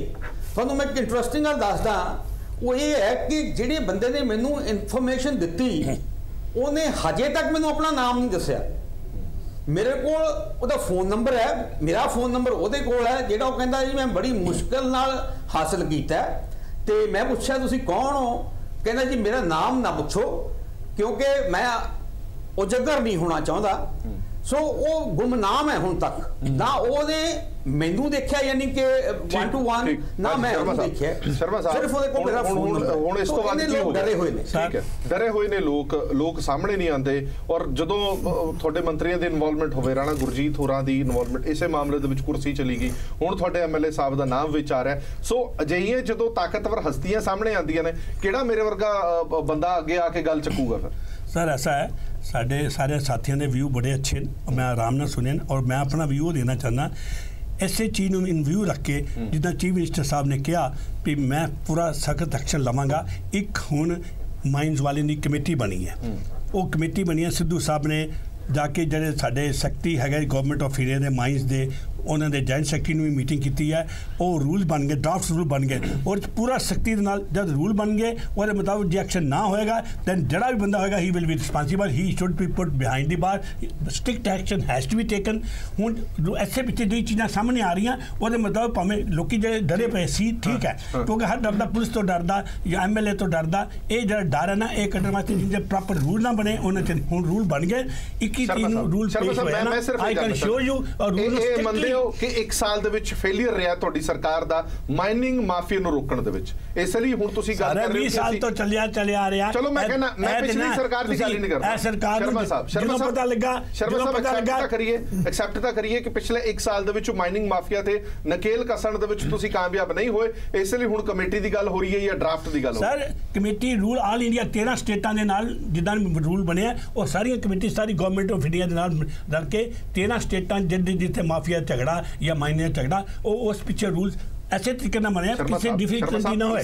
1 ਸਾਲ ਦੇ ਵਿੱਚ ਜੇ ਕੋਈ ਕਾਰਵਾਈ ਨਹੀਂ ਹੋ ਪਾਈ ਉਹਦਾ ਕਾਰਨ ਤੁਹਾਡੇ ਮੰਤਰੀ ਜਾਂ ਵਿਧਾਇਕਾਂ ਦੀ ਇਨਵੋਲਵਮੈਂਟ ਨਹੀਂ ਹੈ? ਤੁਹਾਨੂੰ ਨਹੀਂ ਦਿਖ ਰਿਹਾ, ਸਾਰੀ ਦੁਨੀਆ ਨੂੰ ਦਿਖ ਰਿਹਾ ਜੇ ਕੋਈ ਕਾਰਵਾਈ ਨਹੀਂ ਹੋ ਪਾਈ ਤਾਂ ਮਿਨਿਸਟਰ ਸਾਹਿਬ ਕਿਉਂ ਰਿਜ਼ਾਈਨ ਦਿੰਦੇ? ਜੇ ਕਾਰਵਾਈ ਨਾ ਹੁੰਦੀ ਮਿਨਿਸਟਰ ਸਾਹਿਬ ਕਿਉਂ ਰਿਜ਼ਾਈਨ ਦਿੰਦੇ? ਇਹ ਨਾ ਮਿਨਿਸਟਰ ਸਾਹਿਬ ਹੁਣ ਦੇਖੋ ਐਸਾ ਹੈ ਅਸਤੀਫੇ ਦੇ ਪਿੱਛੇ ਦੀ ਹਿਸਟਰੀ ਤੁਹਾਨੂੰ ਵੀ ਪਤਾ ਤੇ ਸਾਨੂੰ ਵੀ ਪਤਾ। और चलो तुसी जो मर्जी करो पत्रकार हो तुसी तुहाडा पूरा राइट है, अब हर पार्टी का पूरा राइट है, पर मैं तुहानू एक गल कहना चाहना कैप्टन साहब बिल्कुल साफ तरीके नाल और जो एक्शन लेंदे हैं वो बड़ी स्ट्रिक्ट है, he will never tell like, he will take action, he is taking action भाਵੇਂ एमएलए होए भाਵੇਂ कोई कैबिनेट सेक्रेटरी होए। तस्वीरां ने ना ਜਦੋਂ ਇਦਾਂ ਦੀਆਂ ਤਸਵੀਰਾਂ ਸਾਹਮਣੇ ਆਉਂਦੀਆਂ ਨੇ कहना शुक्रगुजार है सीएम साहब ਦੇ ਜਿਹੜੀ ਇੱਛਾ ਸ਼ਕਤੀ ਹੈ ਉਹਨੂੰ ਧੁੰਦਲਾ ਕਰਦੀਆਂ ਨੇ। ਕਈ ਚੀਜ਼ਾਂ ਕੋਈ ਕਿਸੇ ਦੀ ਨਾਲੇ ਚ ਲਿਆਂਦਾ ਪੱਤਰਕਾਰਾਂ ਨੇ ਜੋ ਤੁਹਾਡੇ ਪੱਤਰਕਾਰ ਟੱਕਰ ਸਾਹਿਬ ਨੇ ਜਾਂ ਪੀਟੀਸੀ ਨਿਊਜ਼ ਦੇ ਬੰਦਿਆਂ ਨੇ ਭੇਜ ਕੇ ਜੋ ਇਨਫੋਰਮੇਸ਼ਨ ਲਈ ਹੈ ਬੜੀ ਅੱਛੀ ਇਨਫੋਰਮੇਸ਼ਨ ਹੈ, ਬੜੀ ਸਰਾਹਨਾ ਕਰਦੇ ਆ ਔਰ ਇਹ ਚੀਜ਼ ਜਿਹੜੀ ਹੈ ਸੀਐਮ ਸਾਹਿਬ ਕੋਲ ਵੀ ਪਹੁੰਚ ਗਈ ਹੈ। I can show you strict action will be taken. ਹਾਂਜੀ ਚੀਮਾ ਸਾਹਿਬ ਦੇਖੋ ਗੱਲ ਹੈ ਕਿ ਮੈਂ ਸ਼ਰਮਾ ਜੀ ਨੂੰ ਇਹ ਪੁੱਛਣਾ ਚਾਹੁੰਦਾ ਕਿਉਂਕਿ ਸ਼ਰਮਾ ਜੀ ਸਾਡੇ ਦੋਸਤ ਹੈ, ਗੁੱਸਾ ਨਾ ਕਰਨ ਵੀ ਸਾਡੇ ਪਿੱਛੇ ਪੈ ਜਾਂਦੇ ਆ ਵੀ ਕੀ ਅਫਸਰ ਦਾ ਕੁੱਟੇ ਜਾਣਾ ਜੀਐਮ ਮਾਈਨਿੰਗ ਦਾ ਅੱਜ ਵਾਲੀ ਰਿਪੋਰਟ ਤੋਂ ਘੱਟ ਖਤਰਨਾਕ ਸੀਗਾ? ਕਾਰਨ ਕੀ ਹੈ ਕਿ ਇਸ ਗੱਲ ਨੂੰ ਜਿਹੜੇ ਹੈ 3-4 ਮਹੀਨੇ ਹੋ ਗਏ ਕੋਈ ਐਕਸ਼ਨ ਅੱਜ ਤੱਕ ਉਸ ਪੁਲਿਸ ਅਫਸਰ ਦੇ ਉੱਤੇ ਉਹਨਾਂ ਲੋਕਾਂ ਦੇ ਉੱਤੇ ਜਿਹੜੇ ਉਸ ਗੱਲ ਦੇ ਪਿੱਛੇ ਸੀ ਇਨਕੁਆਇਰੀ ਦੀਆਂ ਰਿਪੋਰਟਾਂ ਹੋ ਕੇ ਹੁਣ ਤੱਕ ਐਕਸ਼ਨ ਕਿਉਂ ਨਹੀਂ ਹੋਇਆ? ਕਿਉਂਕਿ ਗੱਲ ਇਹ ਨਹੀਂ ਨਾ ਕਿ ਜਦੋਂ ਘਟਨਾ ਹੋ ਜਾਵੇ ਅਸੀਂ ਤਾਂ ਮੰਨਦੇ ਹਾਂ ਕਿ ਮੁੱਖ ਮੰਤਰੀ ਸਾਹਿਬ ਦਾ ਕਹਿਣਾ ਬੜੀ ਵੱਡੀ ਗੱਲ ਹੁੰਦੀ, ਲੇਕਿਨ ਜਿਹੜੀ ਹਿਸਟਰੀ ਹੈ ਉਹ ਹਿਸਟਰੀ ਜਿਹੜੀ ਹੈ ਉਹ ਸਾਨੂੰ ਅੱਜ ਵੀ ਸ਼ੱਕ ਦੇ ਘੇਰੇ 'ਚ ਖੜੇ ਕਰਦੀ ਹੈ ਕਿ ਉਹ ਬਹੁਤ ਵੱਡੀ ਘਟਨਾ ਸੀ। ਕਿਉਂਕਿ ਕਿਹਨੂੰ ਕਹੋਗੇ ਕੱਲ ਨੂੰ ਤਹਿਸੀਲਦਾਰ ਕਿਹੜਾ ਚੈੱਕ ਕਰਨ ਜਾਊਗਾ? ਉਹਨੇ ਵਿਚਾਰੇ ਨੇ ਜਦੋਂ ਦੇਖ ਲਿਆ ਜੀਐਮ ਮਾਈਨਿੰਗ ਛੋਟੀ ਨਹੀਂ ਜ਼ਿਲ੍ਹੇ ਦੀ ਪੋਸਟ ਹੈ ਔਰ ਕਿੰਨੀਆਂ ਵੱਡੀਆਂ ਸਟੋਰੀਆਂ ਅਖਬਾਰਾਂ ਦੇ ਵਿੱਚ ਲੱਗੀਆਂ ਕਿਵੇਂ ਉਹਨੇ ਦੱਸਿਆ ਪਹਿਲਾਂ ਉਹਨੂੰ ਮੌਕੇ ਤੇ ਜਿਹੜੇ ਕੁੱਟਮਾਰ ਹੋਈ ਫਿਰ ਉਹਨੂੰ ਥਾਣੇ ਦਿੱਤਾ ਗਿਆ, ਉੱਥੇ ਥਾਣੇਦਾਰ ਨੇ ਕੁੱਟਿਆ। ਇੱਕ ਤਾਂ ਹੁੰਦਾ ਮਾਈਨਿੰਗ ਦਾ ਮਾਫੀਆ ਕੁੱਟ ਦਿੰਦਾ ਉਹ ਗੱਲ ਅਲੱਗ ਸੀ, ਉਸ ਤੋਂ ਬਾਅਦ ਉਹ ਇਨਸਾਫ ਲੈਣ ਵਾਸਤੇ ਥਾਣੇ ਗਿਆ ਤੇ ਥਾਣੇ ਉਹਨੂੰ ਦਜਾਪੀ ਉੱਥੇ ਕੁੱਟਾਈ। ਫਿਰ ਨਾ ਐਸਐਚਓ ਤੇ ਕੋਈ ਐਕਸ਼ਨ ਹੋਇਆ ਨਾ ਉਹਨਾਂ ਦੇ ਸੁਪਰਵਾਈਜ਼ਰ ਕਿਸੇ ਅਫਸਰ ਦੇ ਉੱਤੇ ਐਕਸ਼ਨ ਹੋਇਆ, ਤਾਂ ਹੁਣ ਅੱਗੋਂ ਐਕਸ਼ਨ ਲੈਣ ਦੀ ਜ਼ਰੂਰਤ ਕੌਣ ਕਰੂਗਾ? ਮੁੱਖ ਮੰਤਰੀ ਸਾਹਿਬ ਤਾਂ ਕਹਿ ਦੇਣ ਸ਼ਰਮਾ ਸਾਹਿਬ ਜ਼ਰੂਰਤ ਕੌਣ ਕਰੂਗਾ? ਸਰ ਐਸਾ ਹੈ ਜ਼ਰੂਰਤ ਹੋ ਰਹੀ ਹੈ ਹੁਣ ਇਸ ਤੋਂ ਜ਼ਿਆਦਾ ਕਿ ਉਹਨਾਂ ਕੱਲ ਸੀਐਮ ਸਾਹਿਬ ਨੂੰ ਪਤਾ ਲੱਗਾ ਕੱਲ ਹੀ ਉਹਨੇ ਬਿਆਨ ਦੇ ਦਿੱਤੇ ਹੈ। ਦੇਖੋ ਸਾਡੀ ਸਰਕਾਰ ਨੂੰ फाइनैशियली इन्ना नुकसान होया, साढ़े को पैसे है नहीं, असी कभी बिल्डिंगां बना कभी रोड भी बना कभी पानी की प्रॉब्लम कभी बीज सारी सॉल्व करते पे हैं। जी चीज़ है वो कोशिश कर रहे हैं तो जो सानू इनहेरिट किया इन्ना बुरा हाल से साडा उन्होंने इनहेरिटेंस को सैट करने वास्ते कुछ टाइम लगता साल में बड़ा कुछ किया, रोड भी कितनी अच्छी बनिया हुण जिहड़ियां बिल्डिंगां तुसीं कहंदे हो बिल्डिंगां जिहड़ियां सी इन्नियां इन्हां दी गल ठीक है प्रोफैसर साहब दी भी इन्नियां बिल्डिंगां 30 स्टोरी बनाने की क्या जरूरत सी, 10 स्टोरी तक बना लेंदे 20 ओही बिजली पानी की जगह ਉਹਦੀ ਵੀ ਪ੍ਰੋਬਲਮ ਹੋਣੀ, ਬਿਜਲੀ ਦੀ ਵੀ ਪ੍ਰੋਬਲਮ ਹੋਣੀ, ਪਾਣੀ ਦੀ ਵੀ ਪ੍ਰੋਬਲਮ ਹੋਣੀ ਹੈ, ਹਾਲੇ ਤਾਂ ਰੇਤਾ ਦੀ ਪ੍ਰੋਬਲਮ ਹੋਣੀ। ਇਹਨੂੰ ਸੋਲਵ ਕਰਨ ਵਾਸਤੇ ਜਿਹੜਾ ਇਹਨਾਂ ਨੇ ਫਾਰਮੂਲਾ ਦੱਸਿਆ government has to be very careful every state ਭਾਵੇਂ ਪੰਜਾਬ ਹੋਏ ਭਾਵੇਂ ਹਰਿਆਣਾ ਹੋਏ ਇਹ ਜਿਹੜੀਆਂ ਚੀਜ਼ਾਂ ਜਿਹੜੀਆਂ ਮਾਈਨਿੰਗ ਵਾਲੀਆਂ ਇਹਨੂੰ ਦੇ have to keep in view, ਪਾਣੀ ਨੂੰ ਵੀ ਰੱਖਣਾ ਪਏਗਾ, ਬਿਜਲੀ ਨੂੰ ਵੀ ਰੱਖਣਾ ਪਏਗਾ। ਇਹ ਬੜੀ ਅੱਛੀਆਂ ਗੱਲਾਂ ਕਹੀਆਂ ਇਸ ਡਿਬੇਟ 'ਚ ਆਈ ਐਮ ਗ੍ਰੇਟਫੁਲ ਅਸੀਂ ਇਹ ਚੀਜ਼ਾਂ ਸਰਕਾਰ ਨੂੰ ਪਹੁੰਚਾਉਣੀਆਂ ਪਹੁੰਚਾਵਾਂਗੇ। ਆਪਾਂ ਵਿਚਾਰ ਲੈ ਲਿਆ। ਮੈਂ ਸ਼ਰਮਾ ਜੀ ਨੇ ਵਿਰਾਸਤ ਦੀ ਗੱਲ ਕੀਤੀ ਕਿ ਅਸੀਂ ਇਨਹੈਰਿਟ ਕੀਤਾ ਇਸ਼ੂ, ਮੈਂ ਤੁਹਾਨੂੰ ਬੇਨਤੀ ਕਰਦਾ ਵੀ ਤੁਸੀਂ ਨਹੀਂ ਇਨਹੈਰਿਟ ਕੀਤਾ ਇਹ 2009 ਦੇ ਵਿੱਚ ਸ਼੍ਰੀਮਤੀ ਜਯੰਤੀ ਨਟਰਾਜਨ ਤੁਹਾਡੀ ਕੇਂਦਰ ਦੀ ਸਰਕਾਰ ਸੀ, ਉਹ ਮੰਤਰੀ ਸੀ, ਉਹਨਾਂ ਨੇ ਜਿਹੜਾ এনवायरमेंट ਦੇ ਉੱਤੇ ਨੋਟੀਫਿਕੇਸ਼ਨ ਜਾਰੀ ਕੀਤਾ ਸੀ ਇਹ ਸਾਰਾ ਸਿਆਪਾ ਦੇਸ਼ ਦੇ ਵਿੱਚ ਉਸ ਨੋਟੀਫਿਕੇਸ਼ਨ ਕਰਕੇ ਹੋਇਆ ਸੀ ਜਦੋਂ ਸਾਰੇ ਹਿੰਦੁਸਤਾਨ ਦੇ ਵਿੱਚ 2.5 ਏਕੜ ਖੱਡ ਦੀ ਜਿਹੜੀ ਹੈ ਐਨਵਾਇਰਨਮੈਂਟਲ ਕਲੀਅਰੈਂਸ ਉਹ ਵੀ ਉਹਨਾਂ ਨੇ ਦਿੱਲੀ ਬੁਲਾ ਲਈ ਸੀ। ਕਿਉਂ ਬੁਲਾ ਲਈ ਸੀ ਤੁਹਾਨੂੰ ਕਾਰਨ ਪਤਾ ਕਿ 5 ਸਾਲ ਦੇਸ਼ ਦੇ ਵਿੱਚ ਰੇਤਾ ਦੀ ਘਾਟ ਪੈਦਾ ਕੀਤੀ ਗਈ ਸਾਜ਼ਿਸ਼ ਦੇ ਤਹਿਤ। ਜਦੋਂ ਫਿਰ ਤੁਹਾਡੇ ਰਾਹੁਲ ਗਾਂਧੀ ਜੀ ਨੂੰ ਪਤਾ ਲੱਗਿਆ 2014 ਦੀ ਪਾਰਲੀਮੈਂਟ ਤੋਂ ਪਹਿਲਾਂ ਕਿ ਸਾਡਾ ਤਾਂ ਭੱਠਾ ਇਸ ਕਰਕੇ ਬਹਿ ਗਿਆ, ਫਿਰ ਤੁਸੀਂ ਉਦੋਂ ਉਹਨਾਂ ਨੂੰ ਤਬਦੀਲ ਕੀਤਾ ਸੀ, ਪਰ ਉਦੋਂ ਤੱਕ ਸਾਰੇ ਦੇਸ਼ ਦੇ ਵਿੱਚ ਮਾਫੀਆ ਜਿਹੜਾ ਆਰਗੇਨਾਈਜ਼ ਹੋ ਗਿਆ ਸੀ। ਅਸੀਂ ਉਹਨੂੰ ਫਾਈਟ ਕਰ ਕਰਕੇ ਸਿਸਟਮ ਸਟ੍ਰੀਮਲਾਈਨ ਕੀਤਾ ਸੀ। ਇਸ ਕਰਕੇ ਤੁਸੀਂ ਪੁੱਛਣਾ ਆਪਣੇ ਉਸ ਵੇਲੇ ਦੇ ਮਿਨਿਸਟਰ ਨੂੰ ਪੁੱਛ ਲਿਆ ਜੇ ਕਿ ਜਯੰਤੀ ਨਟਰਾਜਨ ਜੀ ਨੂੰ ਜਦੋਂ ਹਟਾਇਆ ਗਿਆ ਸੀ ਰਾਹੁਲ ਗਾਂਧੀ ਜੀ ਦੇ ਕਮੈਂਟਸ ਉਦੋਂ ਕੀ ਸੀ? ਬਹੁਤ ਆਪਣੇ ਇੰਡੀਆ 'ਚ ਨਹੀਂ ਪੂਰੇ ਵਿਸ਼ਵ ਵਿੱਚ ਇਸ ਗੱਲ ਤੇ ਬੜੀ ਮਾਨਤਾ ਹੈ ਕਿ ਜਦੋਂ ਕਿਸੇ ਲਾਰਜ ਸਕੇਲ ਦੇ ਉੱਤੇ ਡਿਸੀਜਨ ਮੇਕਿੰਗ ਹੁੰਦੀ ਹੈ, ਪਹਿਲਾਂ ਤਾਂ ਡਿਸੀਜਨ ਤੋਂ ਪਹਿਲਾਂ ਜਦੋਂ ਰੂਲਸ ਐਂਡ ਰੈਗੂਲੇਸ਼ਨ ਬਣਦੇ ਨੇ ਉਸ ਤੋਂ ਬਾਅਦ ਜਦੋਂ ਉਹਨਾਂ ਦੀ ਇੰਪਲੀਮੈਂਟੇਸ਼ਨ ਹੁੰਦੀ ਹੈ ਤਾਂ ਉਹ ਜਿਹੜਾ ਪ੍ਰੋਸੈਸ ਹੈ ਉਹ ਮਤਲਬ ਤੁਸੀਂ ਸੈਂਟਰ ਤੋਂ ਲੈ ਕੇ ਗ੍ਰਾਸ ਰੂਟ ਤੱਕ ਮਤਲਬ ਵਿਲੇਜ ਤੱਕ ਉਹ ਹੌਲੀ ਉਹ ਮਿਲਦਾ ਹੈ। ਹੁਣ ਜਦੋਂ ਉਹ ਪੂਰੇ ਦਾ ਪੂਰਾ ਸਿਸਟਮ ਇੱਕ ਆਪਰੇਸ਼ਨ ਤੇ ਆ ਜਾਂਦਾ ਜਿਹਨੂੰ ਕਹਿੰਦੇ ਆਪਰੇਸ਼ਨਲਾਈਜੇਸ਼ਨ ਆਫ ਲੀਗਲ ਫਰੇਮਵਰਕ, ਉਹਦੇ ਵਿੱਚ ਜਿਹੜੀ ਡਿਸੀਜਨ ਮੇਕਿੰਗ ਹੈ ਉਹ ਫਿਰ ਕਿਸੇ ਇੱਕ ਲੈਵਲ ਦੇ ਉੱਤੇ ਕੰਟਰੋਲ ਨਹੀਂ ਹੁੰਦੀ ਕਿਉਂਕਿ ਉੱਤੇ ਬਹੁਤ ਜ਼ਬਰਦਸਤ ਤਰੀਕੇ ਮਣ ਕੇ ਬਣ ਜਾਂਦੇ ਨੇ। ਈਚ ਲੈਵਲ ਦੇ ਉੱਤੇ ਈਚ ਸਟੈਪ ਉੱਤੇ ਉਹਦਾ ਇੱਕ ਪ੍ਰੋਸੈਸ ਹੋ ਜਾਂਦਾ ਹੈ। ਹੁਣ ਉਹੀ ਪ੍ਰੋਸੈਸ ਜਿਹੜਾ ਹੈਗਾ ਜਦੋਂ ਅਸੀਂ ਦੇਖਦੇ ਹਾਂ ਕਿ ਸੀਐਮ ਦੇ ਕੈਸੇ ਨਾਲ ਤੱਗੜ ਸਾਹਿਬ ਕਹਿੰਦੇ ਉਹ ਫੋਕਾ ਉਹਨਾਂ ਦਾ ਦਬਕਾ ਲੱਗਦਾ ਹੈ, ਉਹ ਇਫੈਕਟਿਵ ਨਹੀਂ ਹੈ, ਨੀਤ ਸਹੀ ਹੈ, ਪਰ ਕੁਐਸਚਨ ਹੈ ਕਿ ਹੁਣ ਗਲਤੀ ਕਿੱਥੇ ਆ? ਹੁਣ how CM can improve the situation? ਜਾਂ ਇਹਨਾਂ ਤੋਂ ਪਹਿਲਾਂ 10 ਸਾਲ ਇਹ ਥੋੜੀ ਆ ਕਿ 10 ਸਾਲ ਅਕਾਲੀਆਂ ਨੇ ਇਹਨੂੰ ਸਾਰਾ ਖਰਾਬੇ ਕੀਤਾ, ਉਹਨਾਂ ਨੇ ਵੀ ਕੋਸ਼ਿਸ਼ ਕੀਤੀ ਸੀਗੀ ਇਹ ਮਾਮਲਾ ਖਤਮ ਹੋਣ ਦੀ। ਹੁਣ ਸਾਡਾ ਜਿਹੜਾ ਸਿਸਟਮ ਇੱਕ ਲੀਗਲ ਦਾ ਉਹਦੇ 'ਚ ਸਾਨੂੰ ਕਿਸੇ ਤਰੀਕੇ ਨਾਲ ਇੰਟਰਵੀਨ ਕਰਨਾ ਪੈਣਾ ਇਨੋਵੇਟਿਵਲੀ। ਜਦੋਂ ਮਾਈਨਿੰਗ ਹੋ ਰਹੀ ਹੈ ਕਿਸੇ ਬਲਾਕ ਦੇ ਵਿੱਚ, ਉਸ ਬਲਾਕ ਦੇ ਵਿੱਚ ਮਾਈਨਿੰਗ ਦੇ ਬਾਰੇ ਵਿੱਚ ਇਮੀਡੀਏਟ ਜਿਹੜਾ ਉੱਥੇ ਇਲਾਕੇ ਦਾ ਬੌਸ ਹੈ ਜਾਣਕਾਰੀ ਨਹੀਂ, ਜਾਣਕਾਰੀ ਤੋਂ ਬਿਨਾਂ ਜਿਹੜਾ ਉਸ ਇਲਾਕੇ ਦੀ ਪੂਰੀ ਰੈਗੂਲੇਟ ਕਰਦਾ ਹੈ ਉਹ ਪੁਲਿਸ ਹੀ ਹੈ ਨਾ। ਹੁਣ ਜਿਹੜਾ ਪੁਲਿਸ ਹੈ ਐਸਐਚਓ ਲੈਵਲ ਉੱਤੇ ਇਸ ਲਈ ਜੇ ਪੰਜਾਬ ਦੇ ਵਿੱਚ ਜਾਂ ਕਿਸੇ ਹੋਰ ਸੂਬੇ 'ਚ ਸਭ ਤੋਂ ਵੱਧ ਪਾਵਰਫੁਲ ਡੀਜੀਪੀ ਨਹੀਂ ਹੈਗਾ, ਐਸਐਚਓ ਹੈ। Because SHO is the right person. ਜੇ ਕੋਈ ਡੀਜੀਪੀ ਨੇ ਵੀ ਕੰਮ ਕਰਾਉਣਾ ਉਹਨੇ ਐਸਐਚਓ ਨੂੰ ਕਹਿਣਾ ਹੈ। ਹੁਣ ਦਾ question is this, how we are empowering our SHO if SHO has the power to catch. ਜੇ ਬਲਾਕ ਦਾ ਐਮਐਲਏ ਆ ਉਸ ਸਟੋਰੀ ਦੇ ਵਿੱਚ ਐਸਐਚਓ ਸਾਹਿਬ ਕਰੇ ਮੈਨੂੰ ਪਤਾ ਹੀ ਨਹੀਂ ਬਿਕੋਜ਼ ਉਹ ਕੀ ਕਰੇਗਾ, ਬਿਕੋਜ਼ ਨਾਓ ਜਿਹੜਾ ਪੋਜੀਸ਼ਨ ਹੈ ਡਿਸੀਜਨ ਅਲਟੀਮੇਟਲੀ ਇੱਕ ਤਰ੍ਹਾਂ ਨਾਲ ਮਿਰਾਜ ਤਰ੍ਹਾਂ ਹੈਗਾ, ਤੁਸੀਂ ਉਹਨੂੰ ਪਕੜਨ ਦੀ ਕੋਸ਼ਿਸ਼ ਕਰਦੇ ਹੋ ਉਹ ਹਿਲ ਜਾਂਦਾ ਹੈ। ਸਾਨੂੰ ਹੁਣ ਲੋਕਤੰਤਰ ਲੈਵਲ ਦੇ ਉੱਤੇ ਇਹ ਸਾਰੇ ਅਫਸਰ ਨੂੰ ਇੱਕ ਅੱਛੇ ਤਰੀਕੇ ਨਾਲ ਬੈਠ ਕੇ ਡਿਸਾਈਡ ਕਰਨਾ ਪਵੇਗਾ ਕਿ ਇਹ ਪ੍ਰੋਬਲਮ ਹੈ, ਇਹ ਪ੍ਰੋਬਲਮ ਸਟੇਟ ਦੀ ਹੈ, ਇਸ ਪ੍ਰੋਬਲਮ ਵਿੱਚ ਲੋਕਾਂ ਦਾ ਇੰਟਰਸਟ ਹੈ। ਫਿਰ ਤੁਸੀਂ ਇੱਕ ਦੂਜੇ ਦੇ ਉੱਤੇ ਉਹਨੂੰ ਗਰਾਊਂਡ ਦੀ ਕੋਸ਼ਿਸ਼ ਨਾ ਕਰਦੇ ਹੋਏ, ਬਿਕੋਜ਼ ਜਿਹੜੀ ਮਾਈਨਿੰਗ ਪ੍ਰੋਬਲਮ ਹੈ ਉਹ ਚਾਹੇ ਅਕਾਲੀਆਂ ਦੀ ਸਟੈਮ ਤੇ ਸੀ ਜਾਂ ਕਾਂਗਰਸ ਦੀ ਆ ਜਾਂ ਕੱਲ੍ਹ ਨੂੰ ਕੋਈ ਹੋਰ ਸਰਕਾਰ ਆਏਗੀ, ਇਹ ਸਮੱਸਿਆ ਗਵਰਨਮੈਂਟਾਂ ਦੀ ਹੈ। ਤੁਸੀਂ ਇਸ ਸਮੱਸਿਆ ਨੂੰ ਬਕਵਾਸ ਕਰਕੇ ਸੋਲਵ ਨਹੀਂ ਕਰ ਸਕਦੇ। ਇੱਕ ਸਵਾਲ ਵੀ ਮੇਰਾ ਰੌਣਕੀ ਰਾਮ ਜੀ ਲੈ ਲਓ, ਜਿਹੜੀ ਗੱਲ ਇਹ ਵਾਰ-ਵਾਰ ਕਾਂਗਰਸ ਇਹ ਕਹਿੰਦੀ ਹੈ ਕਿ ਅਸੀਂ ਵੱਡਾ ਰੈਵਨਿਊ ਇਕੱਠਾ ਕੀਤਾ, ਜਿਹੜਾ ਰੈਵਨਿਊ ਅਕਾਲੀ ਦਲ ਨਹੀਂ ਇਕੱਠਾ ਕਰ ਸਕਿਆ, ਅਸੀਂ ਉਹ ਕਈ ਗੁਣਾ ਵਧਾ ਕੇ ਰੈਵਨਿਊ ਇਕੱਠਾ ਕੀਤਾ। ਹੁਣ ਇੱਕ ਗੱਲ ਤਾਂ ਸਰਕਾਰ ਨੇ ਵਧੀਆ ਹੀ ਕੀਤੀ ਨਾ, ਜੇ ਸਰਕਾਰ ਦਾ ਖਜ਼ਾਨਾ ਖਾਲੀ ਹੈ ਤੇ ਸਰਕਾਰ ਨੇ ਪੈਸਾ ਕਿਤਨਾ ਕਿਤੋਂ ਤਾਂ ਕਮਾਣਾ ਹੀ ਹੈ, ਪਰ ਉਹਦਾ ਰੀਜ਼ਨ ਮੈਂ ਇਹ ਸਿਰਫ ਜਾਣਨਾ ਚਾਹਨਾ, ਜੇ ਖਜ਼ਾਨੇ ਦੇ ਵਿੱਚ ਪੈਸਾ ਆਇਆ, ਜਿਹੜੇ ਠੇਕੇਦਾਰ ਨੇ ਵੱਡੀ ਬੋਲੀ ਦੇ ਕੇ ਇਹ ਖੱਡਾ ਖਰੀਦੀਆਂ ਨੇ, ਤਾਂ ਉਹ ਪੈਸਾ ਵਸੂਲੇਗਾ ਕਿਵੇਂ? ਪੈਸਾ ਤਾਂ ਉਹਨੇ ਪੂਰਾ ਕਰਨਾ ਹੀ ਹੈ ਨਾ। ਹੁਣ ਇੱਕ ਖੱਡ ਦੀ ਕੀਮਤ ਹੈਗੀ ਹੈ 5 ਲੱਖ ਰੁਪਏ ਐਗਜ਼ਾਮਪਲ, ਤੇ ਉਹਨੇ ਦਿੱਤਾ 50 ਲੱਖ ਰੁਪਈਆ, ਤੇ ਉਹ 50 ਲੱਖ ਰੁਪਈਆ ਕਿਵੇਂ ਪੂਰਾ ਕਰੂਗਾ? ਨਜਾਇਜ਼ ਮਾਈਨਿੰਗ ਕਰਕੇ ਹੀ ਕਰੂਗਾ। ਉਹਦਾ ਹਰਪ੍ਰੀਤ ਜੀ ਤਰੀਕਾ ਹੈ। ਦੇਖੋ ਸਾਡੇ ਪਾਸ ਇਸ ਵਕਤ ਇਹ ਕਹਿ ਰਿਹਾ ਕੱਲੀ ਮਾਈਨਿੰਗ ਨਹੀਂ ਚੀਮਾ ਸਾਹਿਬ, ਅਸੀਂ ਸਟੇਟ ਜਿਹੜਾ ਹੈਗਾ 21ਵੀਂ ਸਦੀ ਵਿੱਚ ਉਹ ਬਿਲਕੁਲ ਫ੍ਰੀ ਮਾਰਕੀਟ ਇਕਨੋਮੀ ਨੂੰ ਨਿਊ ਲਿਬਰਲ ਮਾਰਕੀਟ ਇਕਨੋਮੀ ਕਹਿੰਦੇ ਆ, ਉਹਦੇ ਤਹਿਤ ਸਟੇਟ ਬਿਡਰਾ ਕਰ ਰਿਹਾ ਹੈਲਥ ਤੋਂ, ਐਜੂਕੇਸ਼ਨ ਤੋਂ, ਪਬਲਿਕ ਵਰਕਸ ਤੋਂ, ਠੀਕ ਹੈ। ਤਾਂ ਉਹਨੂੰ ਪ੍ਰਾਈਵੇਟਾਈਜੇਸ਼ਨ ਦੇ ਰਹੇ ਆ, ਚਾਹੇ ਉਹ ਆਊਟਸੋਰਸਿੰਗ ਹੈ, ਚਾਹੇ ਤੁਸੀਂ ਉਹਨੂੰ ਠੇਕੇ ਤੇ ਦੇ ਰਹੇ ਹੋ। ਨਾਓ ਸਟੇਟ ਨੂੰ ਕਿਹਨੇ ਰੋਕਿਆ ਹੈ? ਤੁਸੀਂ ਠੇਕੇ ਤੇ ਦੇ ਕੇ ਠੇਕੇਦਾਰ ਨੂੰ ਉਹਨੂੰ ਰੈਗੂਲੇਟ ਨਹੀਂ ਕਰਨਾ।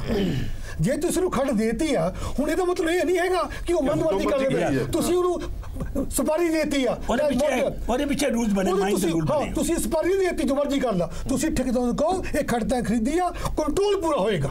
ਬਿਕੋਜ਼ ਜੇ ਤੁਸੀਂ ਇਹ ਨਹੀਂ ਕਰੋਗੇ, ਮੈਂ ਸਿਰਫ ਰੌਣਕੀ ਰਾਮ ਜੀ ਮੈਂ ਪ੍ਰੈਕਟੀਕਲੀ ਇਹ ਜਾਣਨਾ ਚਾਹਨਾ, ਜਿਹੜੀ ਖੱਡ ਦੀ ਕੀਮਤ 5 ਲੱਖ ਸੀ ਕਿ 5 ਲੱਖ ਦੀ ਰੇਤਾ ਇਹਦੇ ਚੋਂ ਕੱਢਣੀ ਹੈ ਤੇ ਵੇਚਣੀ ਹੈ, ਉਸ ਦੀ ਕੀਮਤ ਉਹਨੇ 50 ਲੱਖ ਰੁਪਏ ਭਰੀ ਹੈ, ਤਾਂ ਫਿਰ ਉਹ ਕਿਵੇਂ ਪੂਰਾ ਕਰੂਗਾ? ਸਰਕਾਰ ਨੂੰ ਵੀ ਇਹ ਦਿਖ ਨਹੀਂ ਰਿਹਾ ਕਿ ਇਹ 5 ਲੱਖ ਦੀ ਖੱਡ ਦਾ 50 50 ਲੱਖ ਇਹਨੇ ਸਾਨੂੰ ਦਿੱਤਾ ਤੇ ਪੂਰਾ ਕਿਵੇਂ ਕਰੂਗਾ? ਨੇਚਰਲੀ ਆ ਉਹਦੇ ਵਿੱਚ ਫਿਰ ਸਾਨੂੰ ਕਿਤੇ ਨਾ ਕਿਤੇ ਇਹ ਦੇਖਣਾ ਪਵੇਗਾ ਕਿ ਇਹ ਜਿਹੜੀ ਸਾਰੀ ਭਾਈਵਾਲੀ ਆ ਜਿਹਦੇ ਤੇ ਅਸੀਂ ਠੇਕਾ ਦੇ ਰਹੇ ਆ ਕਿ ਠੇਕੇ ਦੇਣ ਵਾਲਿਆਂ ਤੇ ਕੋਈ ਇੰਟਰਸਟ ਹੈਗਾ, ਉਹਦੇ ਤੇ ਕਮਾਈ ਕਰਦੇ ਪਏ। ਵੇਖੋ ਜੇ ਤੁਸੀਂ ਚੋਣਾਂ ਲੜਨੀਆਂ, ਤੁਸੀਂ 5 ਕਰੋੜ ਚੋਣ ਤੇ ਖਰਚਣਾ, 10 ਕਰੋੜ ਚੋਣ ਤੇ ਖਰਚਣਾ, 5 ਸਾਲੀ ਚੋਣ ਹੋਣੀ ਆ ਤਾਂ ਤੁਸੀਂ 10 ਕਰੋੜ ਐਮਐਲਏ ਦੀ ਤਨਖਾਹ ਚੁਕਾਉਣਾ ਨਹੀਂ ਤਾਂ ਐਮਪੀ ਦੀ ਤਨਖਾਹ ਚੁਕਾਉਣਾ ਫਿਰ ਏਦਾਂ ਹੀ ਨਿਕਲਣਾ। ਰਾਜੀਵ ਜੀ ਤੁਹਾਨੂੰ ਕੀ ਲੱਗਦਾ ਇਸ ਪੂਰੀ ਸਮੱਸਿਆ ਦਾ ਹੱਲ?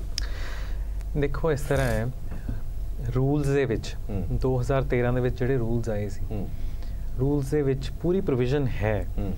ਇਨਫੈਕਟ ਰੂਲ 48 ਦੇ ਅਕੋਰਡਿੰਗਲੀ ਇੱਕ ਪੂਰੀ ਰਿਪੋਰਟ ਤਿਆਰ ਕੀਤੀ ਜਾਣੀ ਹੁੰਦੀ ਹੈ ਕਿਸੇ ਵੀ ਖੱਡ ਦੀ ਆਕਸ਼ਨ ਤੋਂ ਪਹਿਲਾਂ ਜਾਂ ਕਿਸੇ ਵੀ ਖੱਡ ਨੂੰ ਅਲਾਟ ਕਰਨ ਤੋਂ ਪਹਿਲਾਂ। ਉਹ ਰਿਪੋਰਟ ਕੀ ਹੈ? ਉਹ ਰਿਪੋਰਟ ਉਹਦੀ ਜੀਓਲੋਜੀ ਬਾਰੇ ਉਹਦੀ ਰਿਪੋਰਟ ਹੈ। ਉਹ ਰਿਪੋਰਟ ਇਹ ਹੈ ਕਿ ਕਿੰਨੀ ਐਕਸਟੈਂਟ ਤੱਕ ਉੱਥੇ ਐਕਸਕੇਵੇਸ਼ਨ ਹੋਏਗੀ, ਹੋ ਸਕਦੀ ਹੈ, ਉਹਦੀ ਇੱਕ ਪੂਰੀ ਰਿਪੋਰਟ ਬਣਾ ਕੇ ਦਿੱਤੀ ਜਾਵੇਗੀ। ਔਰ ਕਿੰਨੀ ਹੋ ਰਿਹਾ ਕਿ ਨਹੀਂ ਹੋ ਰਿਹਾ ਉਹ ਵੀ ਆਪਾਂ ਕੰਸੀਡਰ ਕਰਦੇ, ਹੋ ਰਿਹਾ ਨਹੀਂ ਹੋ ਰਿਹਾ, ਲੇਕਿਨ ਰੂਲਸ ਕੀ ਕਹਿੰਦੇ ਫਿਰ ਕਿ ਕੀ ਉਸ ਖੱਡ ਚੋਂ ਐਕਸਕੇਵੇਸ਼ਨ ਕਰਨ ਦੀ এনवायरमेंट ਦੇ ਉੱਤੇ ਕੀ ਅਸਰ ਹੋ ਰਿਹਾ, ਉਹਦਾ ਪਾਣੀ ਦੇ ਉੱਤੇ ਕੀ ਅਸਰ ਹੋ ਰਿਹਾ, ਹਵਾ ਦੇ ਉੱਤੇ ਕੀ ਅਸਰ ਹੋ ਰਿਹਾ, ਜਾਂ ਹੋਰ এনवायरमेंट ਦੇ ਉੱਤੇ ਉਹਦਾ ਕੀ ਅਸਰ ਹੋ ਰਿਹਾ। ਔਰ ਜਿਹੜੀ ਟੈਕਨੀਕ ਉੱਥੇ ਯੂਜ਼ ਹੋਏਗੀ, ਮੈਂ ਤੁਹਾਨੂੰ ਦੱਸ ਦਵਾਂ ਕਿ ਇਹ ਤਾਂ ਸਿਰਫ ਆਪਾਂ ਇੱਥੇ ਇਹੀ ਦੇਖ ਰਹੇ ਸੀਗੇ, ਟਿੱਪਰ ਵਗੈਰਾ ਭਰ ਕੇ ਲੈ ਕੇ ਜਾ ਰਹੇ ਆ। ਅਦਰਵਾਈਜ਼ ਰਿਵਰ ਬੈਡ ਦੇ ਵਿੱਚ ਸਕਸ਼ਨ ਪ੍ਰੋਸੈਸ ਦੇ ਨਾਲ ਜਿਹੜਾ ਕਰਦੇ ਹੈਗੇ ਆ, ਉਹ ਬਹੁਤ ਜ਼ਿਆਦਾ ਹਾਰਮਫੁਲ ਹੋ ਜਾਂਦੀ ਰਿਵਰ ਬੈਡ ਲਈ। ਰਿਵਰ ਦਾ ਕੋਰਸ ਹੀ ਚੇਂਜ ਕਰ ਦਿੰਦੀ, ਉਹਦੀ ਜਿੱਦਾਂ ਕਹਿੰਦੇ ਬੈਕਬੋਨ ਹੀ ਤੋੜ ਦਿੰਦੀ ਹੈ। ਸੋ ਇੱਕ ਉਹਦੀ ਰਿਪੋਰਟ ਉਸ ਚੀਜ਼ ਦੀ, ਔਰ ਐਕਸਟੈਂਟ ਕਿੱਥੇ ਤੱਕ ਉਹ ਕੀਤੀ ਜਾ ਸਕਦੀ ਹੈ, ਕਿੰਨੀ ਐਕਸਕੇਵੇਸ਼ਨ ਹੋਏਗੀ। ਔਰ ਇੱਕ ਚੀਜ਼ ਜਿਹੜੀ ਕਿ ਮੈਂ ਇੱਥੇ ਬੜੀ ਅੰਡਰਲਾਈਨ ਕਰਨਾ ਚਾਹੁੰਦਾ, rehabilitation of the ecosystem.